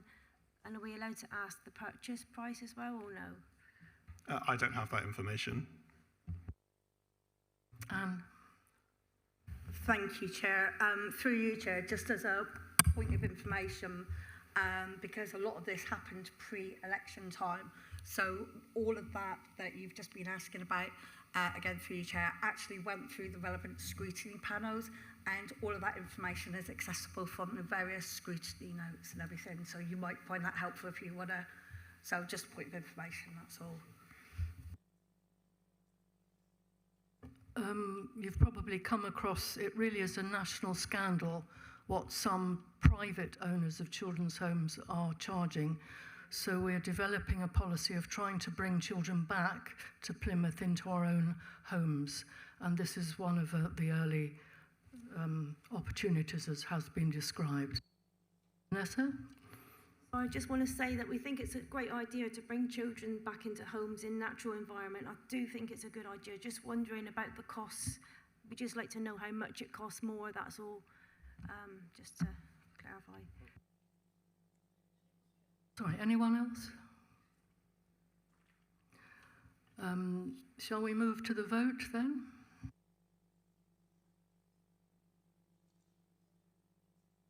You're voting on this application for the...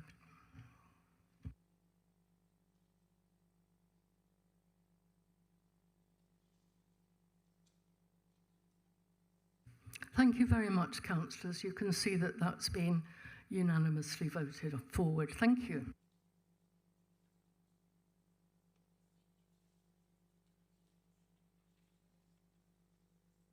Thank you. So I'd like to move on to the next one, which is the Southway.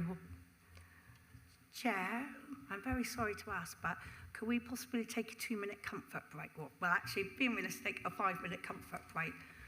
Yes. For all of us, and just for the staff as well.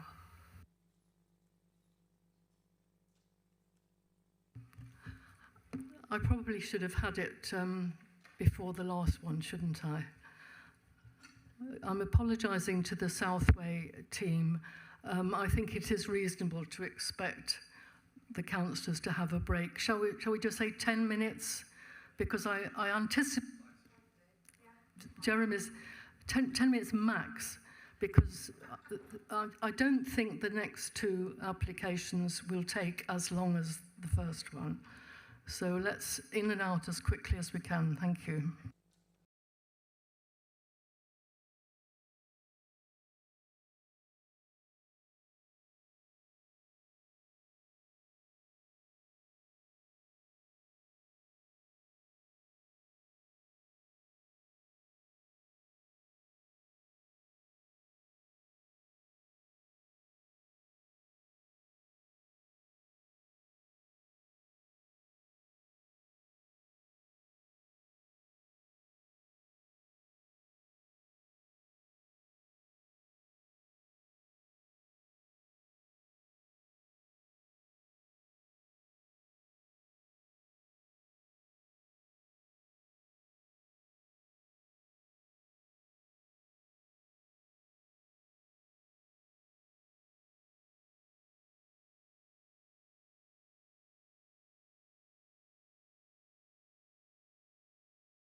So we move on to item 6.4.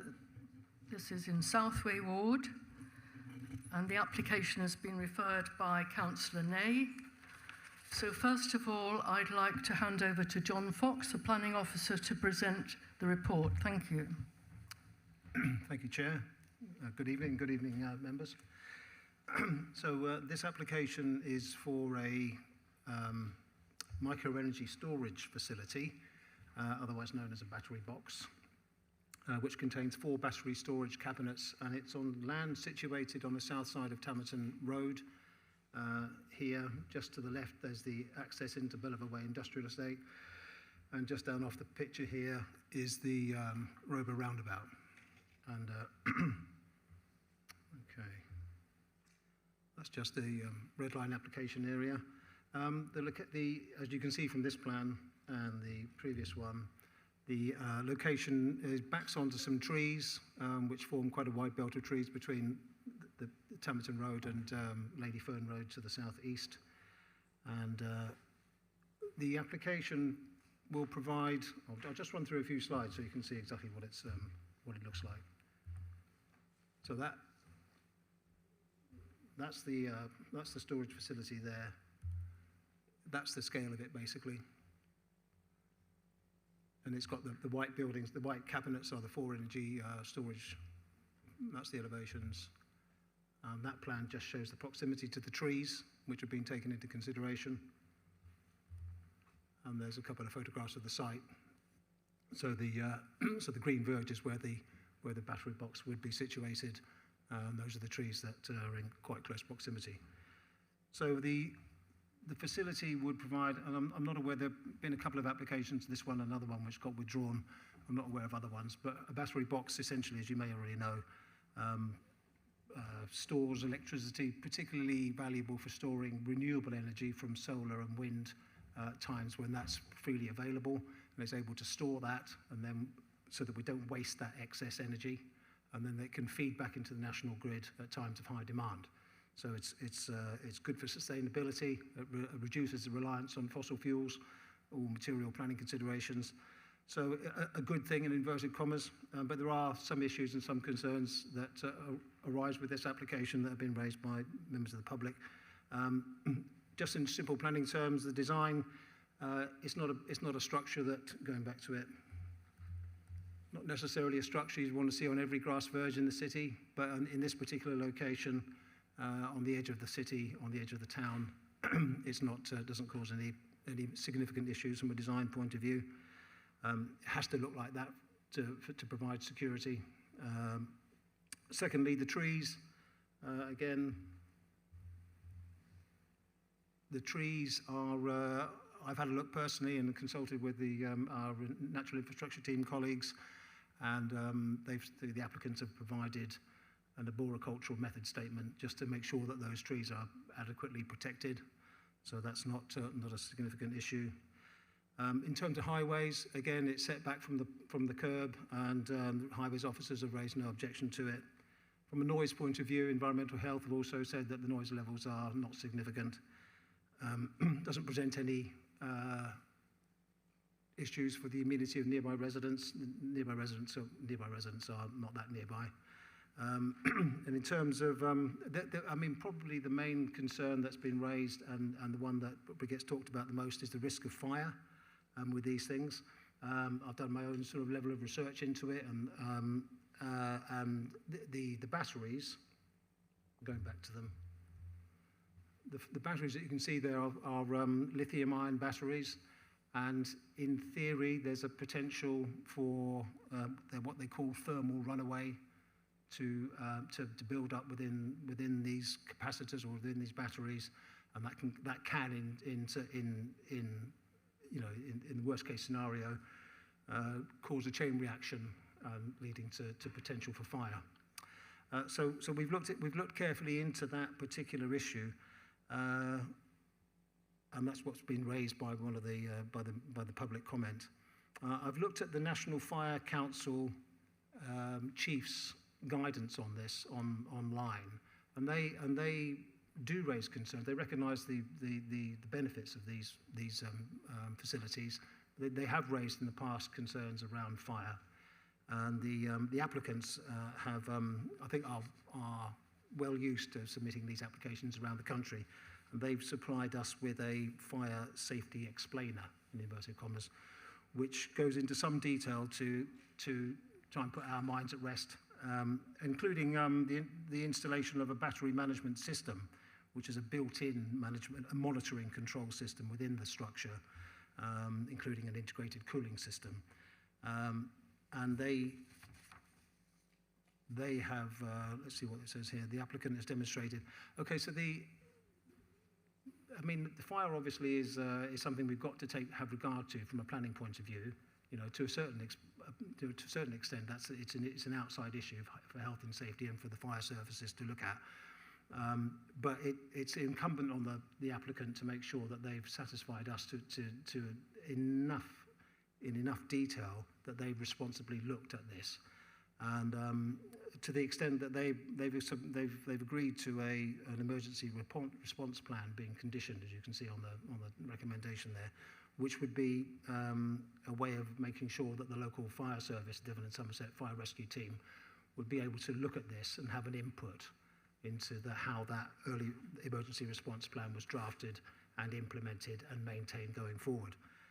So from a planning point of view, officers are content that the level of due diligence around fire risk has been adhered to or taken, and bearing in mind the obvious positive sustainability aspects of this proposal, and taking all other things into consideration as recommended for approval, Chair. Thank you, John. Could I invite Councillor Ney to come to speak?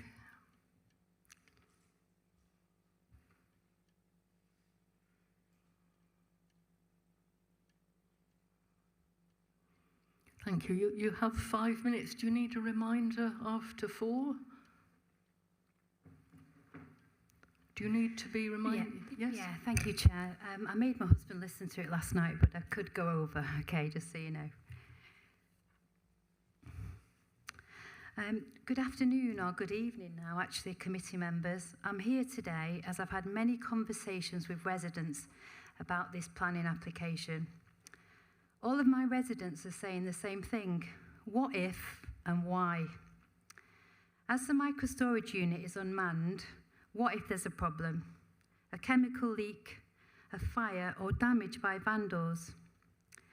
The area it will be situated on is on the edge of a housing estate, and more importantly, it's on the edge of Dartmoor National Park. A fire in this area would be devastating and would disrupt the main route out of Plymouth, the A386 to Tavistock. Given local response times by Devon and Fire Service are between 11 and 16 minutes, an unmanned fire in that location would be absolutely devastating to wildlife and public health. I'd like to bring to your attention other fires in the UK that have occurred at lithium battery storage units. It's very interesting. On Monday, the 22nd of June at Pinhoe in Exeter, there was a fire at the lithium battery storage unit, the battery box, similar to this one, which luckily the fire was caught in time and stopped any major damage. Again, on Friday, the 1st of May in Nottingham, there was another fire at a lithium battery box. And again, luckily, there was no injuries reported. On both occasions, residents were told they must keep their windows closed due to toxic fumes from the battery fire, okay, which is another thing we need to consider. Burning cells release dangerous and flammable fumes, which is not ideal next to a busy A road, open countryside as beautiful as Dartmoor, and a housing estate containing a few hundred households. The main risk from lithium batteries is something called thermal runaway, which the officer has mentioned, okay? This is a chain reaction, often caused by extreme temperatures, faulty batteries, or physical damage. Heat will jump from one cell to another, damaging neighbouring cells, which crack, releasing dangerous and flammable gases. Temperatures can quickly escalate past 300 degrees up to 600 degrees Celsius, which in turn will lead to toxic gases, fires, or explosions. If we discuss Plymouth Council's commitment to net zero projects, lithium batteries are not created by net zero methods. Making them creates carbon. The carbon cost to them making them includes mining raw materials, digging up lithium, cobalt and nickel. This uses heavy machinery that burns fossil fuels, and processing these metals and building the battery cells uses a large amount of energy, often from standard electric grids or coal or gas. Shipping, transport, moving heavy raw materials and finished batteries across the world adds even more greenhouse gases. So Plymouth City Council, in my opinion, they're the gatekeepers to Dartmoor National Park. They have a duty of care to protect wildlife and residents already living on Bellever Estate. I'd urge the Planning Committee to reject this application. There are far safer areas in Plymouth, building estates in Estover and other areas that could take this, more suitable on the grounds of wildlife and public safety. Thank you. Thank you very much. And we have Lynn Ahern, who would also like to speak. Would you like to come forward?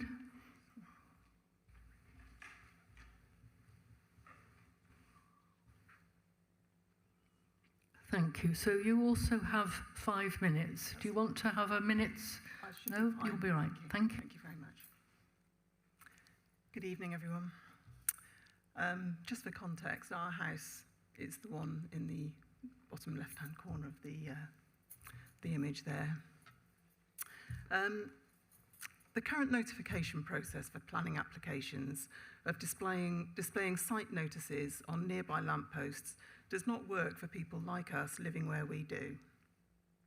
We and many of the people living nearby will potentially never walk past this or any other lamppost on Tamerton Road. Only occasional dog walkers and workers on the industrial estates do that, having got off the bus on Tavistock Road.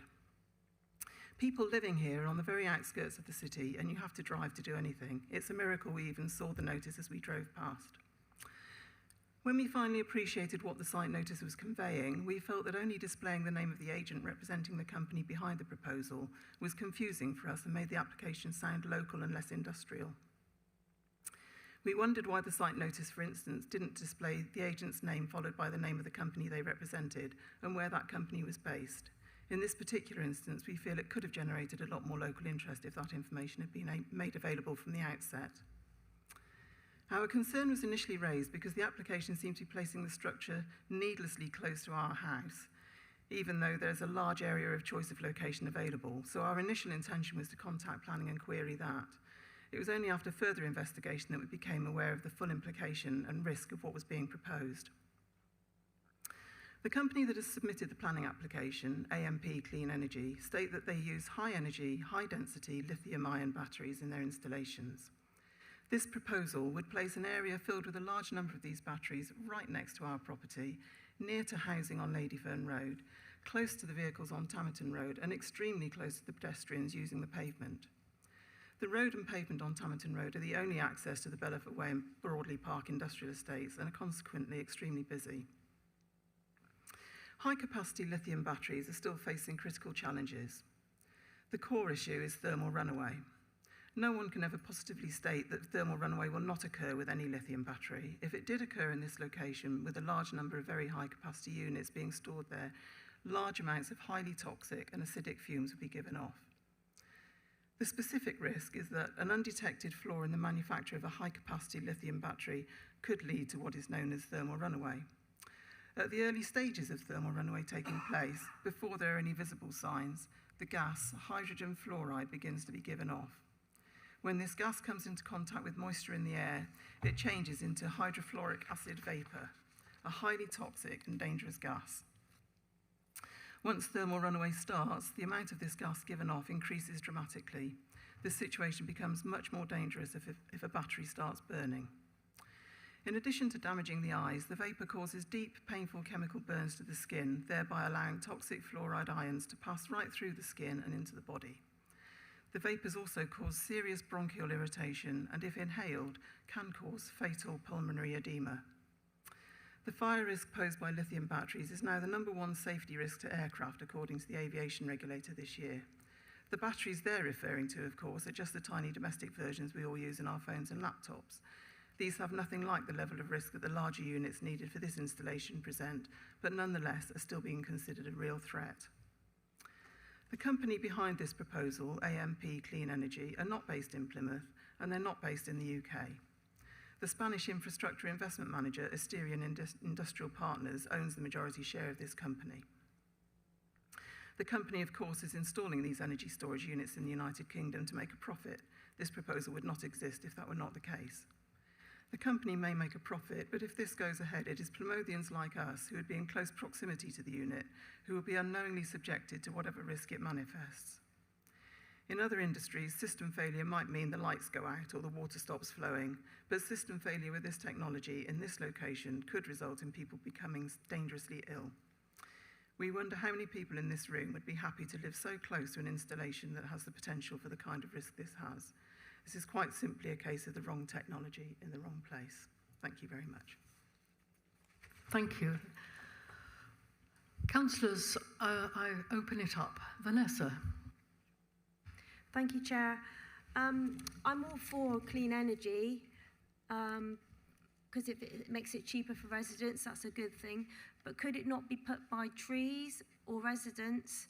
And maybe could you look at underground bunkers that could be around that area that you could, can they go underground? Is it safe to put them underground? Thank you. Thank you, Chair. Well, they have to be close to the, I should have pointed out, the electricity substation, which is just here, just between the Billowra Industrial Estate Junction and the site, to tap into the national grid. I've not heard of them being underground. I mean, that's something that they could perhaps provide that information on. But yeah, I'm not aware that's the case. I just know that they have to be within close proximity to the substation. Thank you, Chair.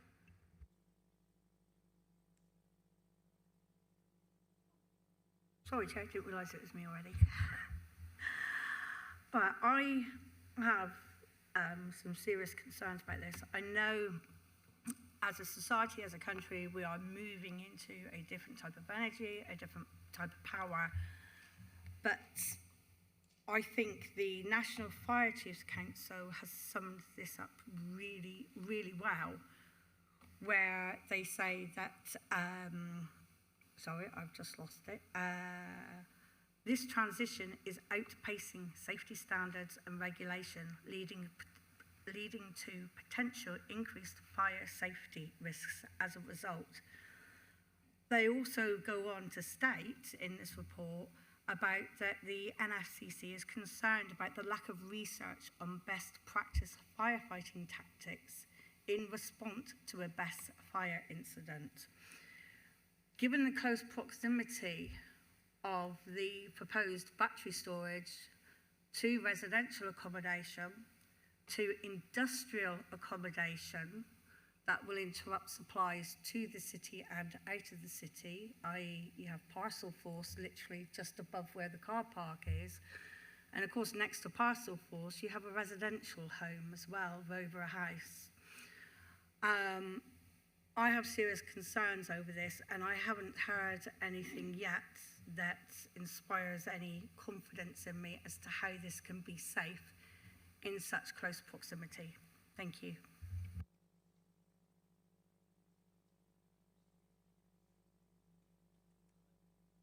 Kathy?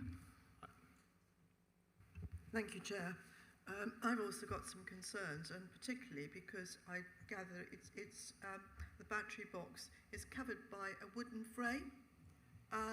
That seems to me to be just inviting fire, because, you know, could it be put in a frame that wasn't wooden, that was something that was fire retardant, that might just allay some fears?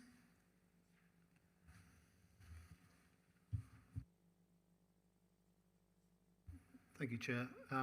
In fact, the Design and Out Crime Officer in our authority did raise a number of issues and including that one that you just mentioned, Councillor. And the applicants have come back to just to kind of address that the amount of timber in the construction of the is the bare minimum and not considered to be a significant fire safety risk in itself, especially given the robust nature of the construction of the rest of the installation. You know, it's 142 mil thick walls, metal walls, etc. So the fact that there's some timber on the outside is not considered to be a significant issue. Thank you. Thank you, Chair. So, yeah, you know, I'm all for supporting anything that you know, gives us a clean, renewable energy. And, you know, this is definitely something that's better than the alternative, which, you know, is obviously power stations and things like that. But I do get that, you know, there are some concerns with this where it is being placed. I've got a question, basically, you know, are there any other of these battery boxes currently in Plymouth?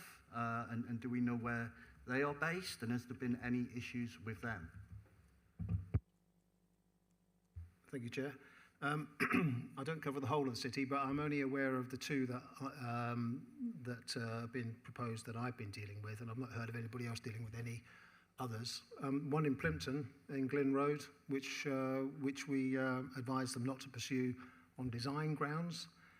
So this is the only other one that I'm aware of.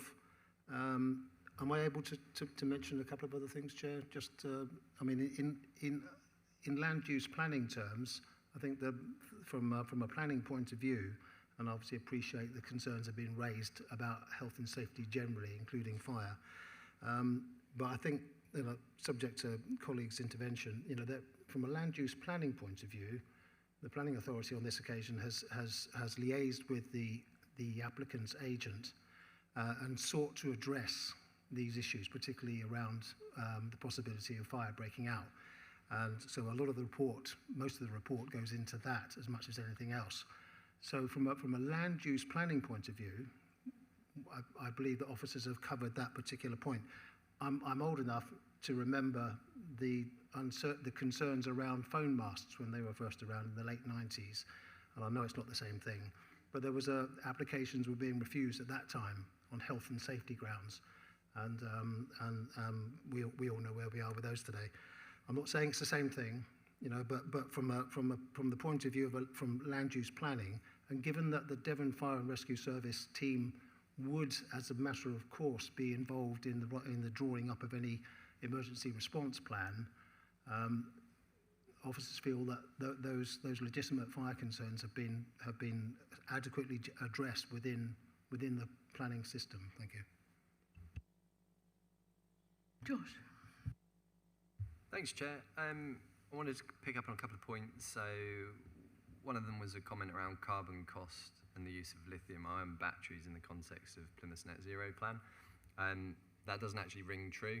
So there's when you look at carbon costing, the initial cost of the carbon, so to produce the lithium battery, is high, but what that creates is an opportunity further on to reduce emissions, so it saves carbon further down the line. So in this instance, using solar power, storing it and then putting it back. So that's a non-point that was raised earlier. I think for me, you know, grid-scale battery installation, there's a few points really that are key. So fire detection and gas monitoring, you know, there can be prerequisites around that. Automatic isolation of faulty battery modules, cooling systems, compartmentalization, which we've already heard about, remote monitoring 24/7.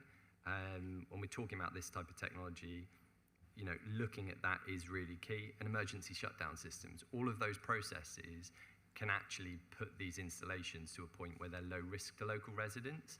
If they're not considered, then yeah, evidently it will become more higher risk. So I think, you know, when it comes back to sort of the public risk, for me, I think getting the fire authority to actually review and propose a plan as part of the condition before granting is probably more appropriate, because with all due respect, it's a private entity that's saying, this is what we understand, we're setting out the scene, and it's beyond officers' wheelhouse as far as we've really heard. We've done new research into that, which is great, but actually, why not get Devon and Somerset Fire and Rescue Authority to comment and go, these are the measures we believe should be in place. So I'd be minded to either insert a condition that approval and suggestion from the fire authority is gained before proceeding, or I'd be inclined to decline. Thanks, Chair.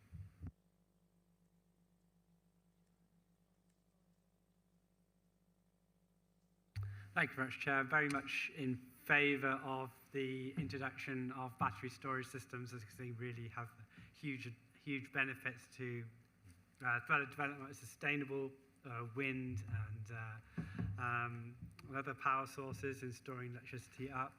But what I don't see on this particular planning application, the advantages of having very small, low capacities, there's only 200 kilowatts, facilities dotted around residential areas, especially here at the side of the road. I'm not per se concerned with it spontaneously combusting, but I can't see any advantages in having very small facilities next to a busy road. In fact, basically any impact from a vehicle accident would cause significant risk of fire with huge amounts of lithium-ion batteries. I think a better planned facility would be a large capacity bespoke facility in an appropriate place with appropriate safety facilities, rather than having lots of different boxes scattered across the city, each basically representing a separate risk.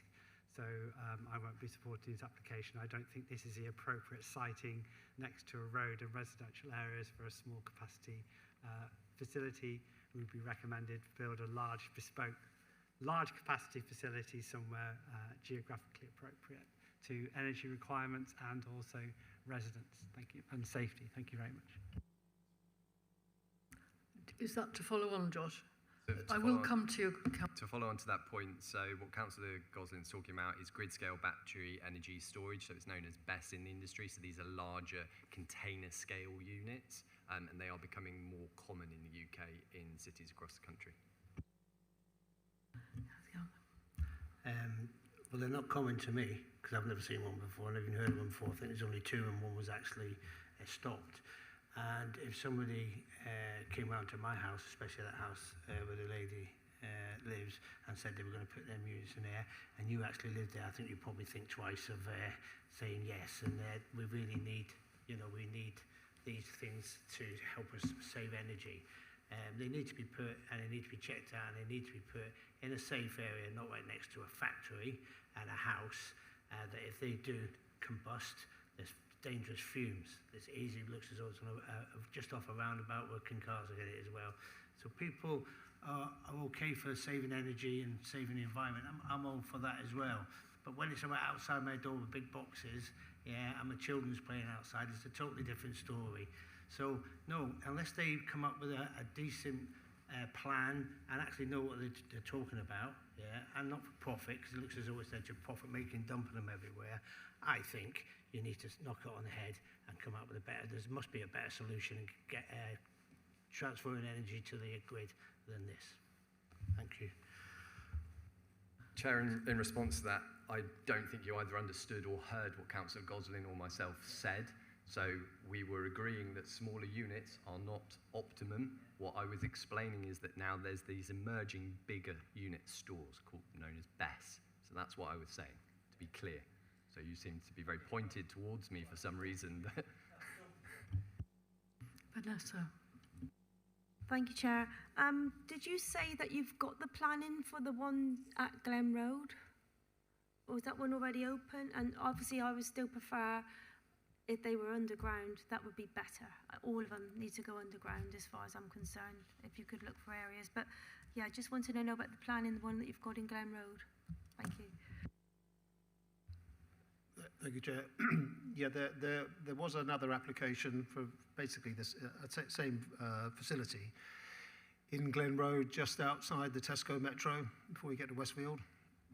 And on that occasion, all the considerations were basically the same as you're being presented with today, but on that occasion, we advised them that in design terms, in terms of the impact on the street scene, it wasn't an acceptable proposal, and they withdrew that application.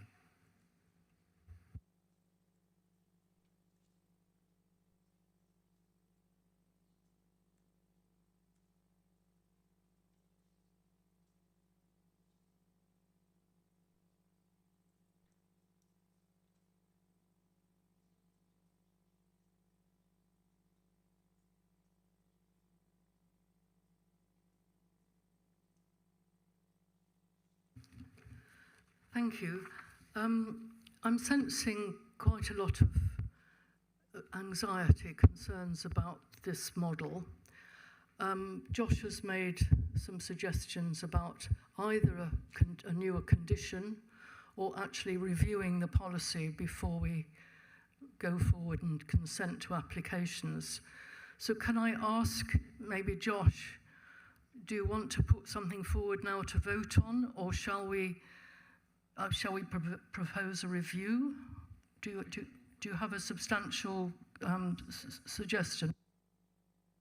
My mic on then. I would suggest that we look at considering fire detection and gas monitoring as a statutory component that we approve, that we look at automatic isolation of faulty battery modules, cooling systems, fire-resistant compartmentalisation, remote monitoring 24/7, and emergency shutdown systems. All of those elements would alleviate any local concerns, and I believe those would be the sorts of the things that the fire department would be actually looking to cover, to limit and mitigate their own risk. I would hope.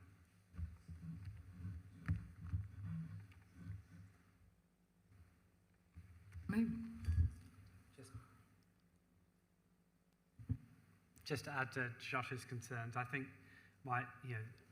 in addition to this, I think the siting of these facilities in close adjacency to a public highway, there need to be. I know that it says within the officer's report that there is no, since these batteries are 5 meters away from a highway, there's no requirement for bollards. But any road collision in a vicinity of this 5 meters of clear air does not constitute any barrier for a vehicle hitting these facilities. So I think we need consideration when they're going to be adjacent to public highways that there is additional facilities in place to prevent road traffic collisions impacting these battery sites. Thank you.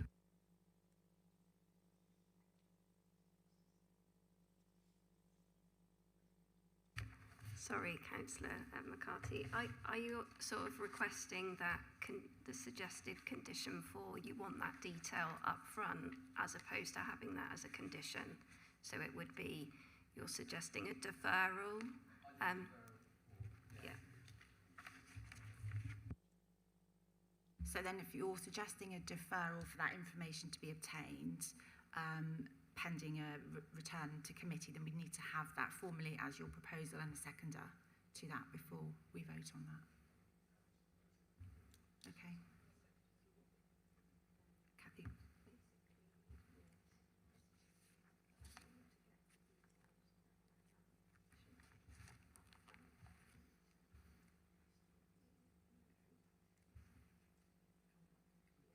Yeah, once that information's been obtained, but you need to put that to the vote because it's been seconded. Thank you. So I think we accept that there's grave enough concerns to take these issues back and then come back to the committee. So we won't go forward with the vote. Are you all right to go with that, Vanessa, or do you still... I just wanted to add to Josh's concern that they are an eyesore, and I would like to see them underground as well. Other than that, I think we need to have this sort of thing for the future, but it needs to be underground. Thank you. Thank you. Yes, I think that's the agreement. That's the feeling that currently, despite a lot of work being gone into what could be done, we're not satisfied with that, and we'd like it to be further looked into. You'd need to get a vote on that as a show of hands in terms of the deferral. Josh, could I ask you to make a proposal we can vote on?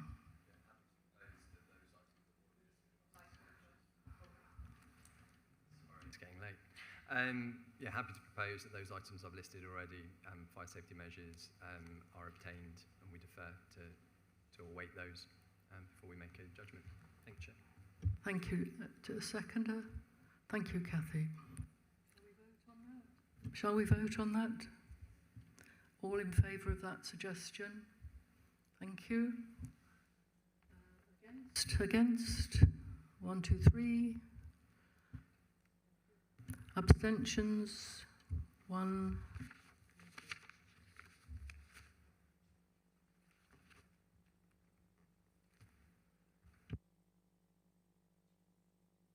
Are we using the buttons? Oh yeah, let's use the buttons. There we go. Through you, Chair. We started the voting system online, so if members want to just use the buttons as you voted there, it gives a formal record for us. Thank you. We're voting in favour of Josh's proposal. To defer.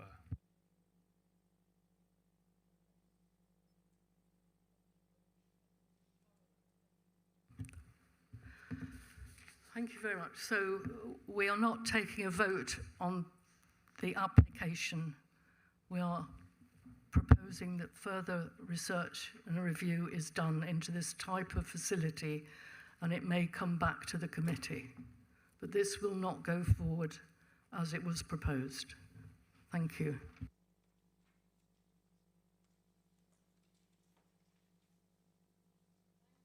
Well, last and not least, we will go on to the final 6.5 application. I do apologise for keeping you waiting so long. So, can I just confer with...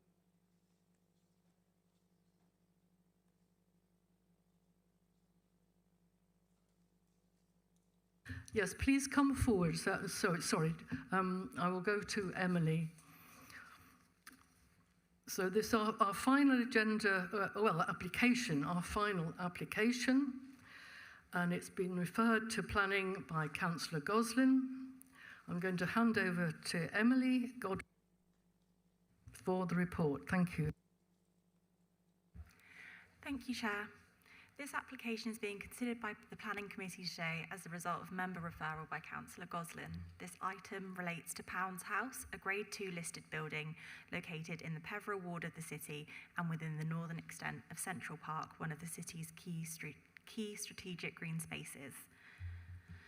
The proposal is for the change of use from offices Class E to a non-residential special educational needs and disability SEND school, which is Class F1. This is the site location plan. The site is accessed via Pounds Park Lane, which also provides vehicular access to number 164 Outland Road, which is a residential property, and Peveril Park Surgery from Outland Road. A one-way loop is located outside Pounds House, where cars can then exit via Pounds Park Lane back onto Outland Road. Here is a 3D view of the site facing both north and south, and then a satellite view of Pounds House as well.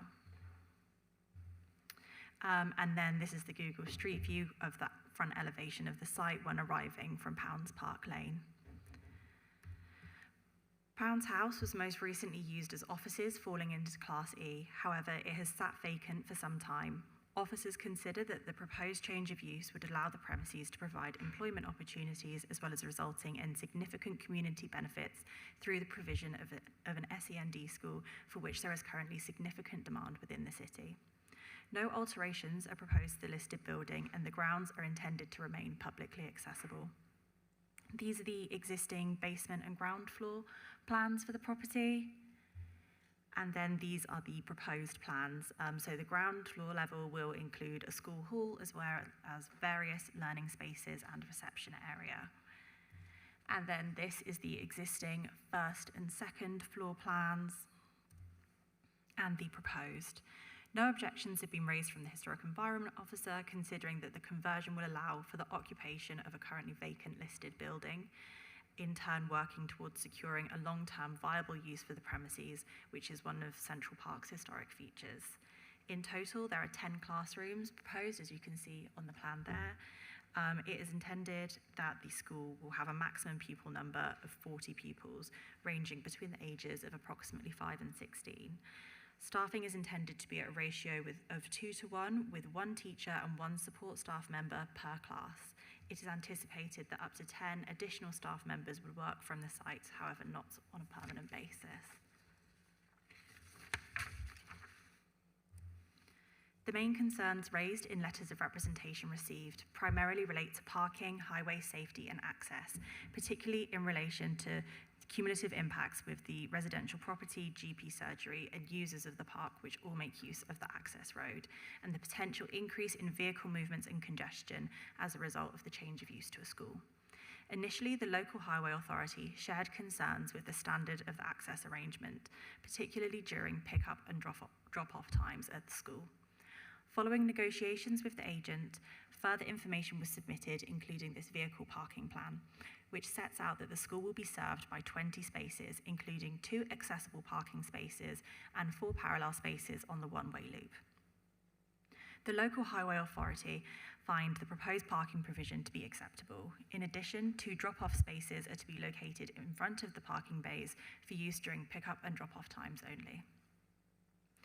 An operational management plan has also been submitted, which sets out the strategy for managing parking and access to Pounds House. Pupils will arrive at the school between 9 and 9:30 a.m. and depart between 3 and 3:30 p.m.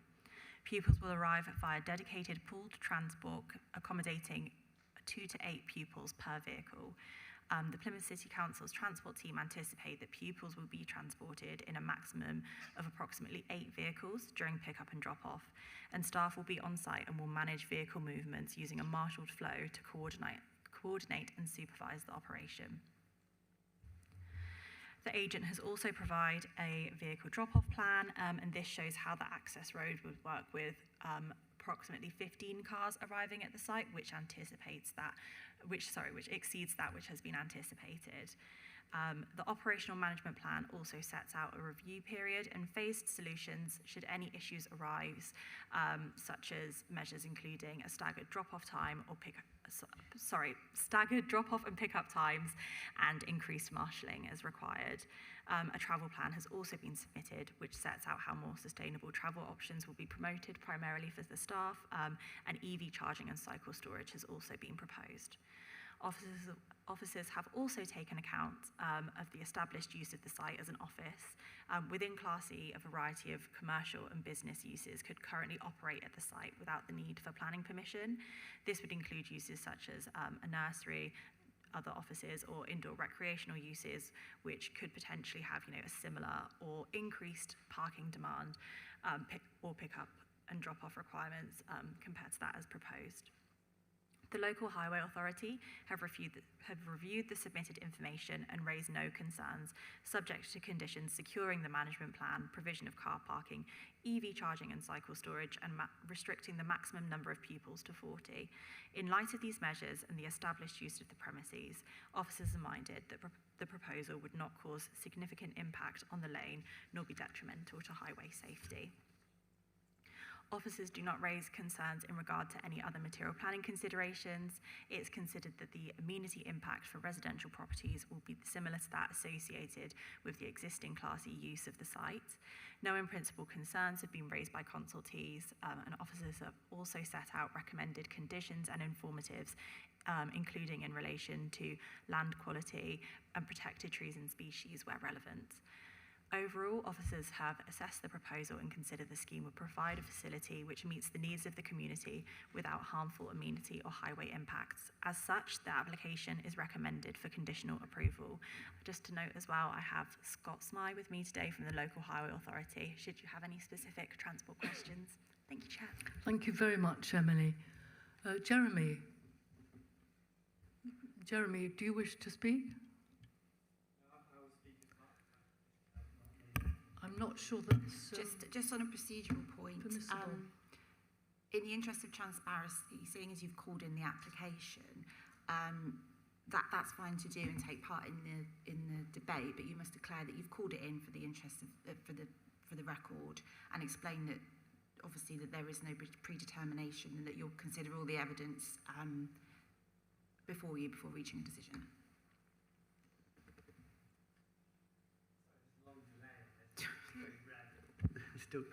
I'm perfectly happy to make that statement that I've called this in for further debate, but I'm not predetermined in my views of whether to approve or disapprove this planning application. Thank you very much.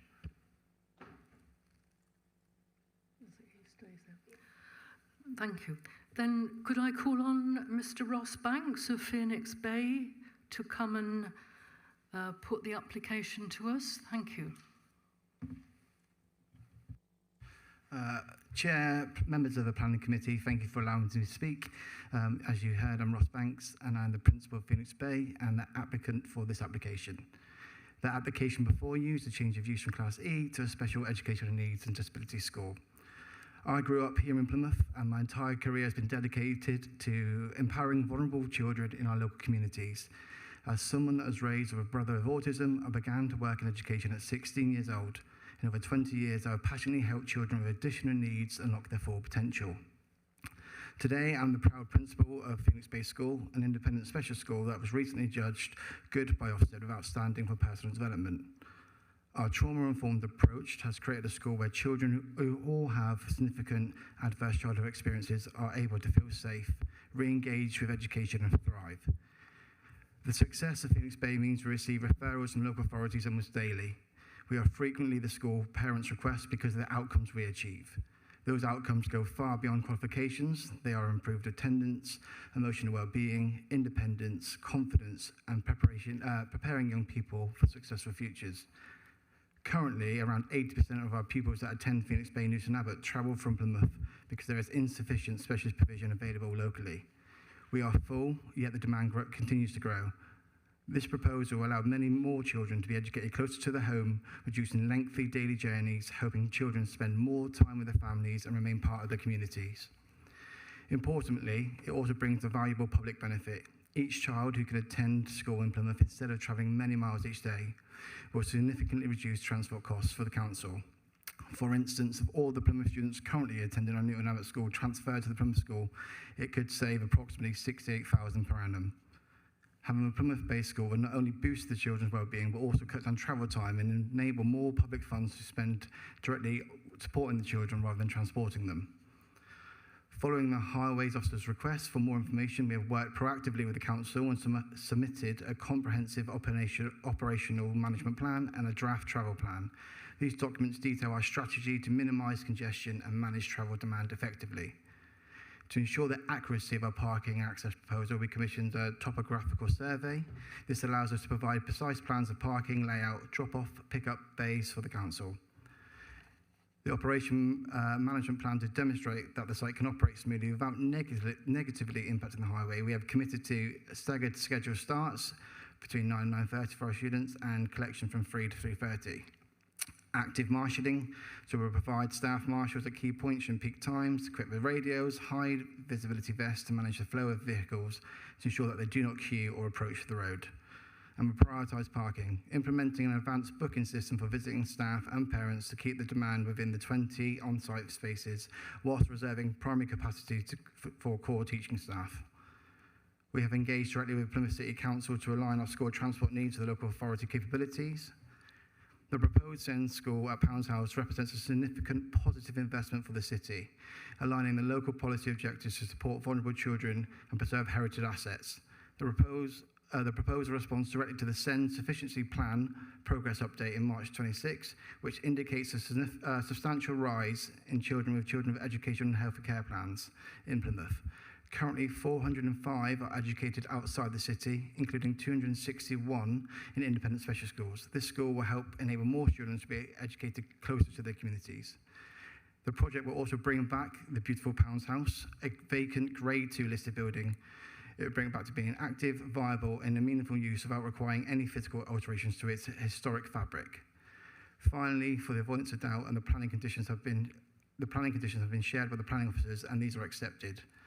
As someone that grew up in this area, it would be an absolute privilege to give more Plymouth children the opportunity to receive the education they deserve close to their home.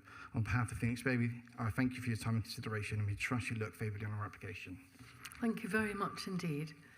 Can I ask you to just sit back a bit and or on another row, sorry, and then the members will have their discussion. So open for discussion, Jeremy. Thank you very much, Chair. On reflection of the presentation and the presentation pack provided by the officers, I'm very much in favour of this change of use of Pounds House to a special educational needs and disability school. I think it'll be a fantastic new facility and a really good use renewed use for Pounds House. I think it's a very apt location, and they will benefit hugely from the beautiful house and the surrounds of Pounds House. My concerns really around, as the local highway authority was, around the access and to the facility. I'm really happy with the parking plan that are being put forward and the staggered nature of the drop-offs. What it doesn't take into consideration is it only takes into consideration use of parking and drop-offs for Pounds House itself, and not for ancillary users of Pounds Park Lane, which includes the surgery. The surgery has rights of access across Pounds Park Lane, and of course the users of the surgery will be using that lane additionally. So my proposals are simple. What we have currently, I'm very, very familiar with this site, I pass it most days, is that what has happened in reality is that residents and users of the surgery and users of the parkland are parking on the north side of Pounds Park Lane, which are basically in effect turning this, what should be a two-way carriageway into a single-way carriageway. This is what's happening at the moment. So you've got basically concerns that anyone entering, dropping off or picking up children, entering from Outland Road onto Pounds Park Lane, if they meet any cars that are oncoming, seeking to exit Pounds House, will have to then back up onto Outland Road, causing a road safety hazard, because there are, if cars are parked all the way on the north side of Pounds Park Lane, which does happen quite regularly, that will cause an issue with people getting access to the site, and also for people, of users of Outland Road. My suggested changes to the conditions of this are simple. In order to alleviate this problem, is to effectively institute parking restrictions on the north sides of Pounds Park Lane for the first 20 to 30 metres as Pounds Park Lane reaches Outland Road.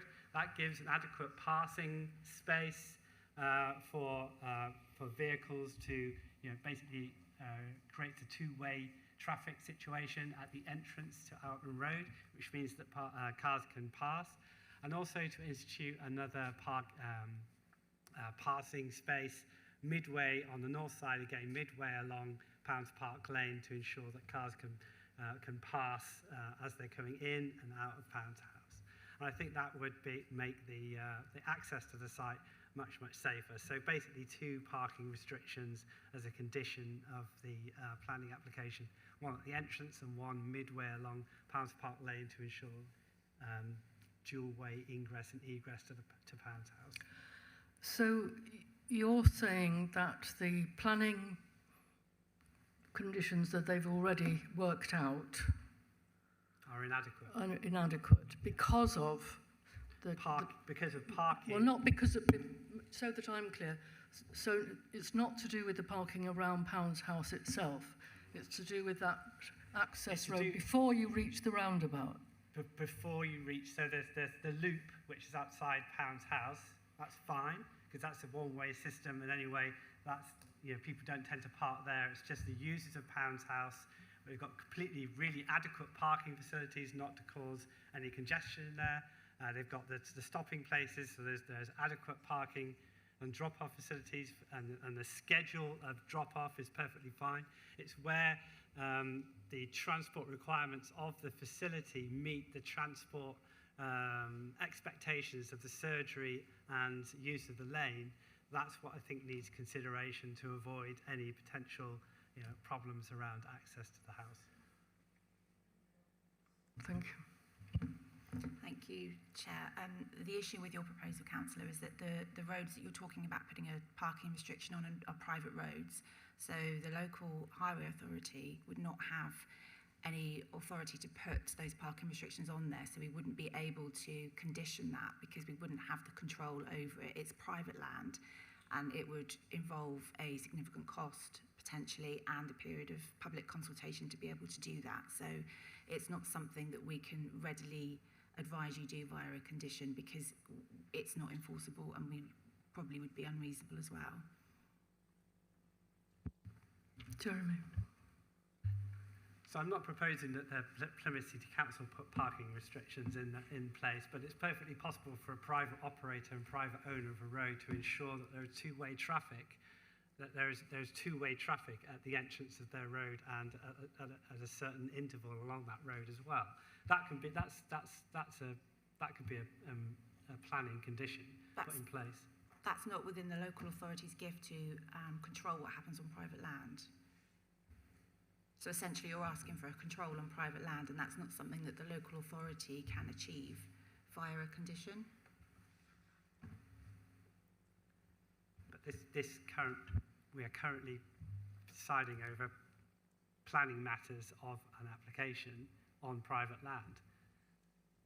And we have put in place conditions around parking and drop-off and set-up. So we have basically, as part of the conditions that are already in place, we have put conditions over, the parking required around the facility. So it seems strange that we can't also put conditions over access to that parking.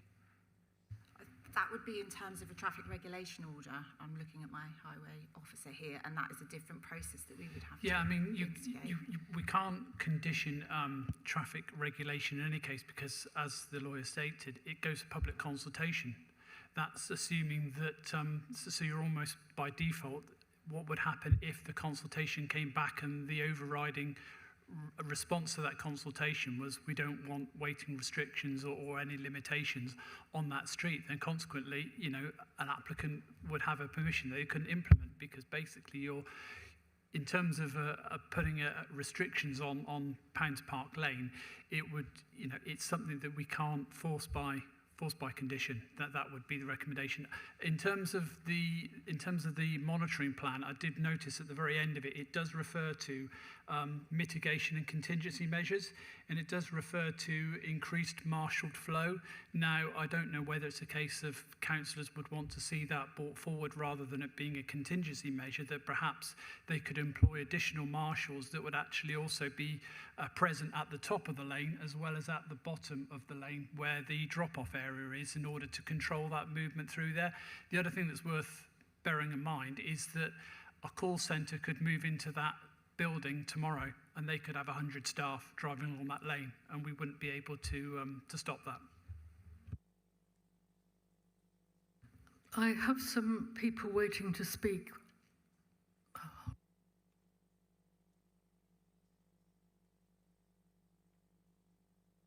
I think I'm going to move on to the other people who wish to speak.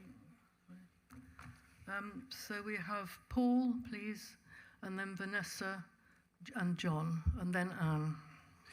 Just a quick one. We went and visited it yesterday, and I've worked in Pounds House when it was busy. It had a lot of small businesses, citizens advocacy, etc. were there. There was no really issues with the driving in and out. There was the surgery wasn't there at the time, and they've got a big car parking space in the surgery, if I'm right, so people can drive straight in there. Now, when we did go there, you're right enough, there was lots of cars parked on the side next to the play park, that's just up the hill, but they were managing to come down, and the gentleman's also said that he will have marshals there when it comes to busy traffic control, etc. So he's got a plan.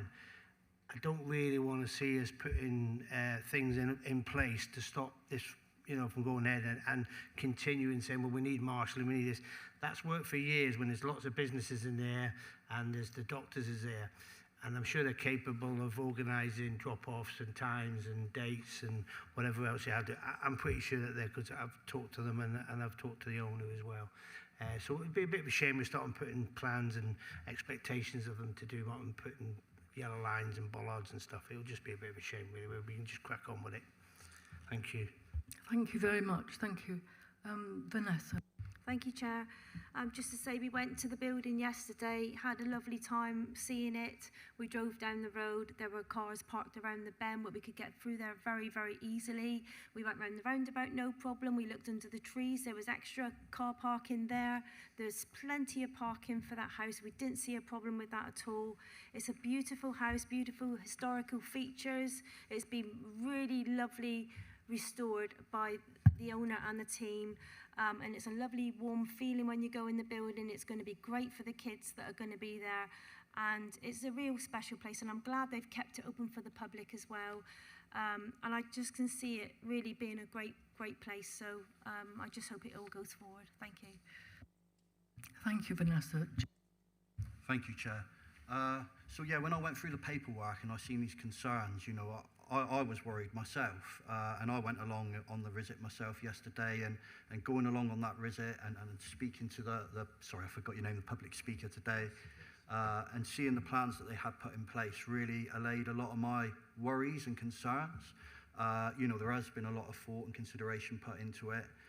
You know, it is 40 students across 10 classrooms. That's 4 students in each classroom. You know, they will be arriving by taxi. There are plenty of parking spaces. I managed to drive around there with no issues. I got in and out with no issues whatsoever.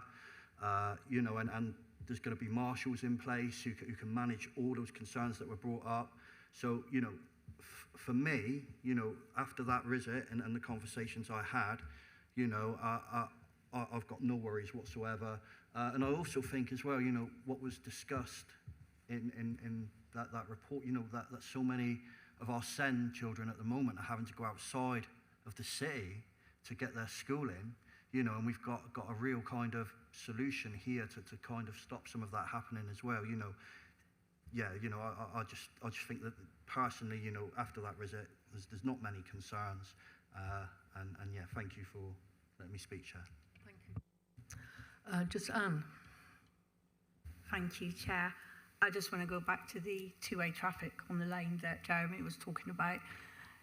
It's not regular, it's not all the time, but when there are cars parked on one side of the lane going down to the surgery and down to Payne's house, it can make it quite difficult when you have traffic trying to come back up that lane and traffic going down it at the same time, and obviously there is not then enough room. The actual planning application itself, absolutely brilliant. I can't wait to see these kids being able to move into this school and the benefits that they are going to reap from it. It is going to be amazing for our city. It is going to be amazing for our children in the city. But if there is a way of asking the applicant that if he can consider, if he becomes, whilst we can't put any TROs on the road because, as I said, it's privately owned, if there is a way of asking the applicant that can they be mindful of when there are parked vehicles that they may need to extend the marshals to further up the lane to make sure there are no jams. Thank you. Thank you, Anne. Josh. Thanks, Chair. I'd echo what Councillor Dingle said. You know, we talk about SEND provision in this city quite regularly in this chamber in other settings, and you know, we need this school. This is really, really important. So, you know, like colleagues, you know, I think what's being done with the building itself and the immediate parking, I don't have any issue with that at all. I think it's going to be a great thing, and hopefully, you know, a really valuable part of that community. So I think that's really good. I do echo Councillor Gosling's concern on that top corner. I mean, for me, it's not a stop show, but I think that piece of people reversing out onto Outland Road, I have seen that happen, and that is quite dangerous. But if there isn't a condition we can put in place, then yeah, I'd vote to support this. Thank you. Thank you, Chair. Yeah, I suppose just picking up on the concerns regarding the access, obviously the Highway Authority shared some concerns regarding the access and parking arrangements initially. We've then sought additional information from the applicant, and the Highways Authority are now satisfied that with the conditions proposed that is adequate mitigation. the management plan, there are review mechanisms in there, so if concerns are raised, we can look to review the measures within that plan and secure additional marshals or look at other measures. We're not able to put restrictions on sort of parking within the lane. Thanks. I think that's really reassuring to hear that there's those measures to look at this ongoing. And for me on that issue, that does reassure me.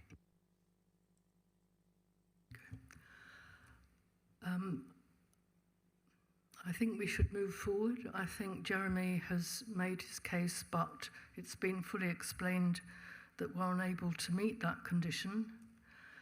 For those of us who went like Vanessa yesterday, we saw what has been done in Pounds House, and it's not, I mean, the facilities that they're making available for the children are remarkable and so encouraging, but it's also wonderful to see what they've done to Pounds House itself, which had been neglected for so long. So I think there's a tension. We all desperately want to see those children come in September. A lot of thought has gone into planning. There's the issue, as John has explained, of its few children coming in taxis. The drop-off times are fairly limited. So I'm mindful to just go forward on a vote now for the application for this new use of Pounds House. Thank you. So we'll vote on that.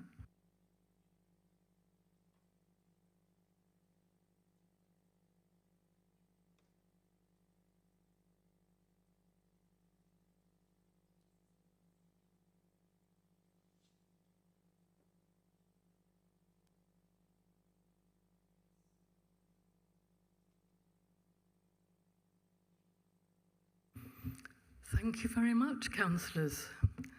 Thank you, everybody. Thank you, Mr. Banks. Thanks for your team, and thank you for your patience for sitting there for 3 hours. That was remarkable, but I hope you consider it was worth it. Thank you. Thank you all for your patience and participation and good sense. So thank you very much, and have a lovely evening. Anne, thank you. Chair, if I may just say on behalf of many of us sitting around here today, thank you so much for your time, your patience, particularly when I know we've probably frustrated the devil out of you at times, but thank you so much. And it has not been a straightforward committee today. And I just want to say, as a fairly new chair in the position for planning, you've done amazing. Thank you very much. That's very kind of you, Anna. I'm actually supposed to say the vote has been carried. Oh, I've forgotten the whole, sorry, I'm sending you home. Right, sorry. Item 7. Does anyone have any questions in respect of item 7? Sorry. Right, item 8. There's an appeal decision there, recorded. Are we happy to note that? Noted. And there's nothing on item 9. I do apologise for forgetting the final 3 items. Now you are free to go home and enjoy.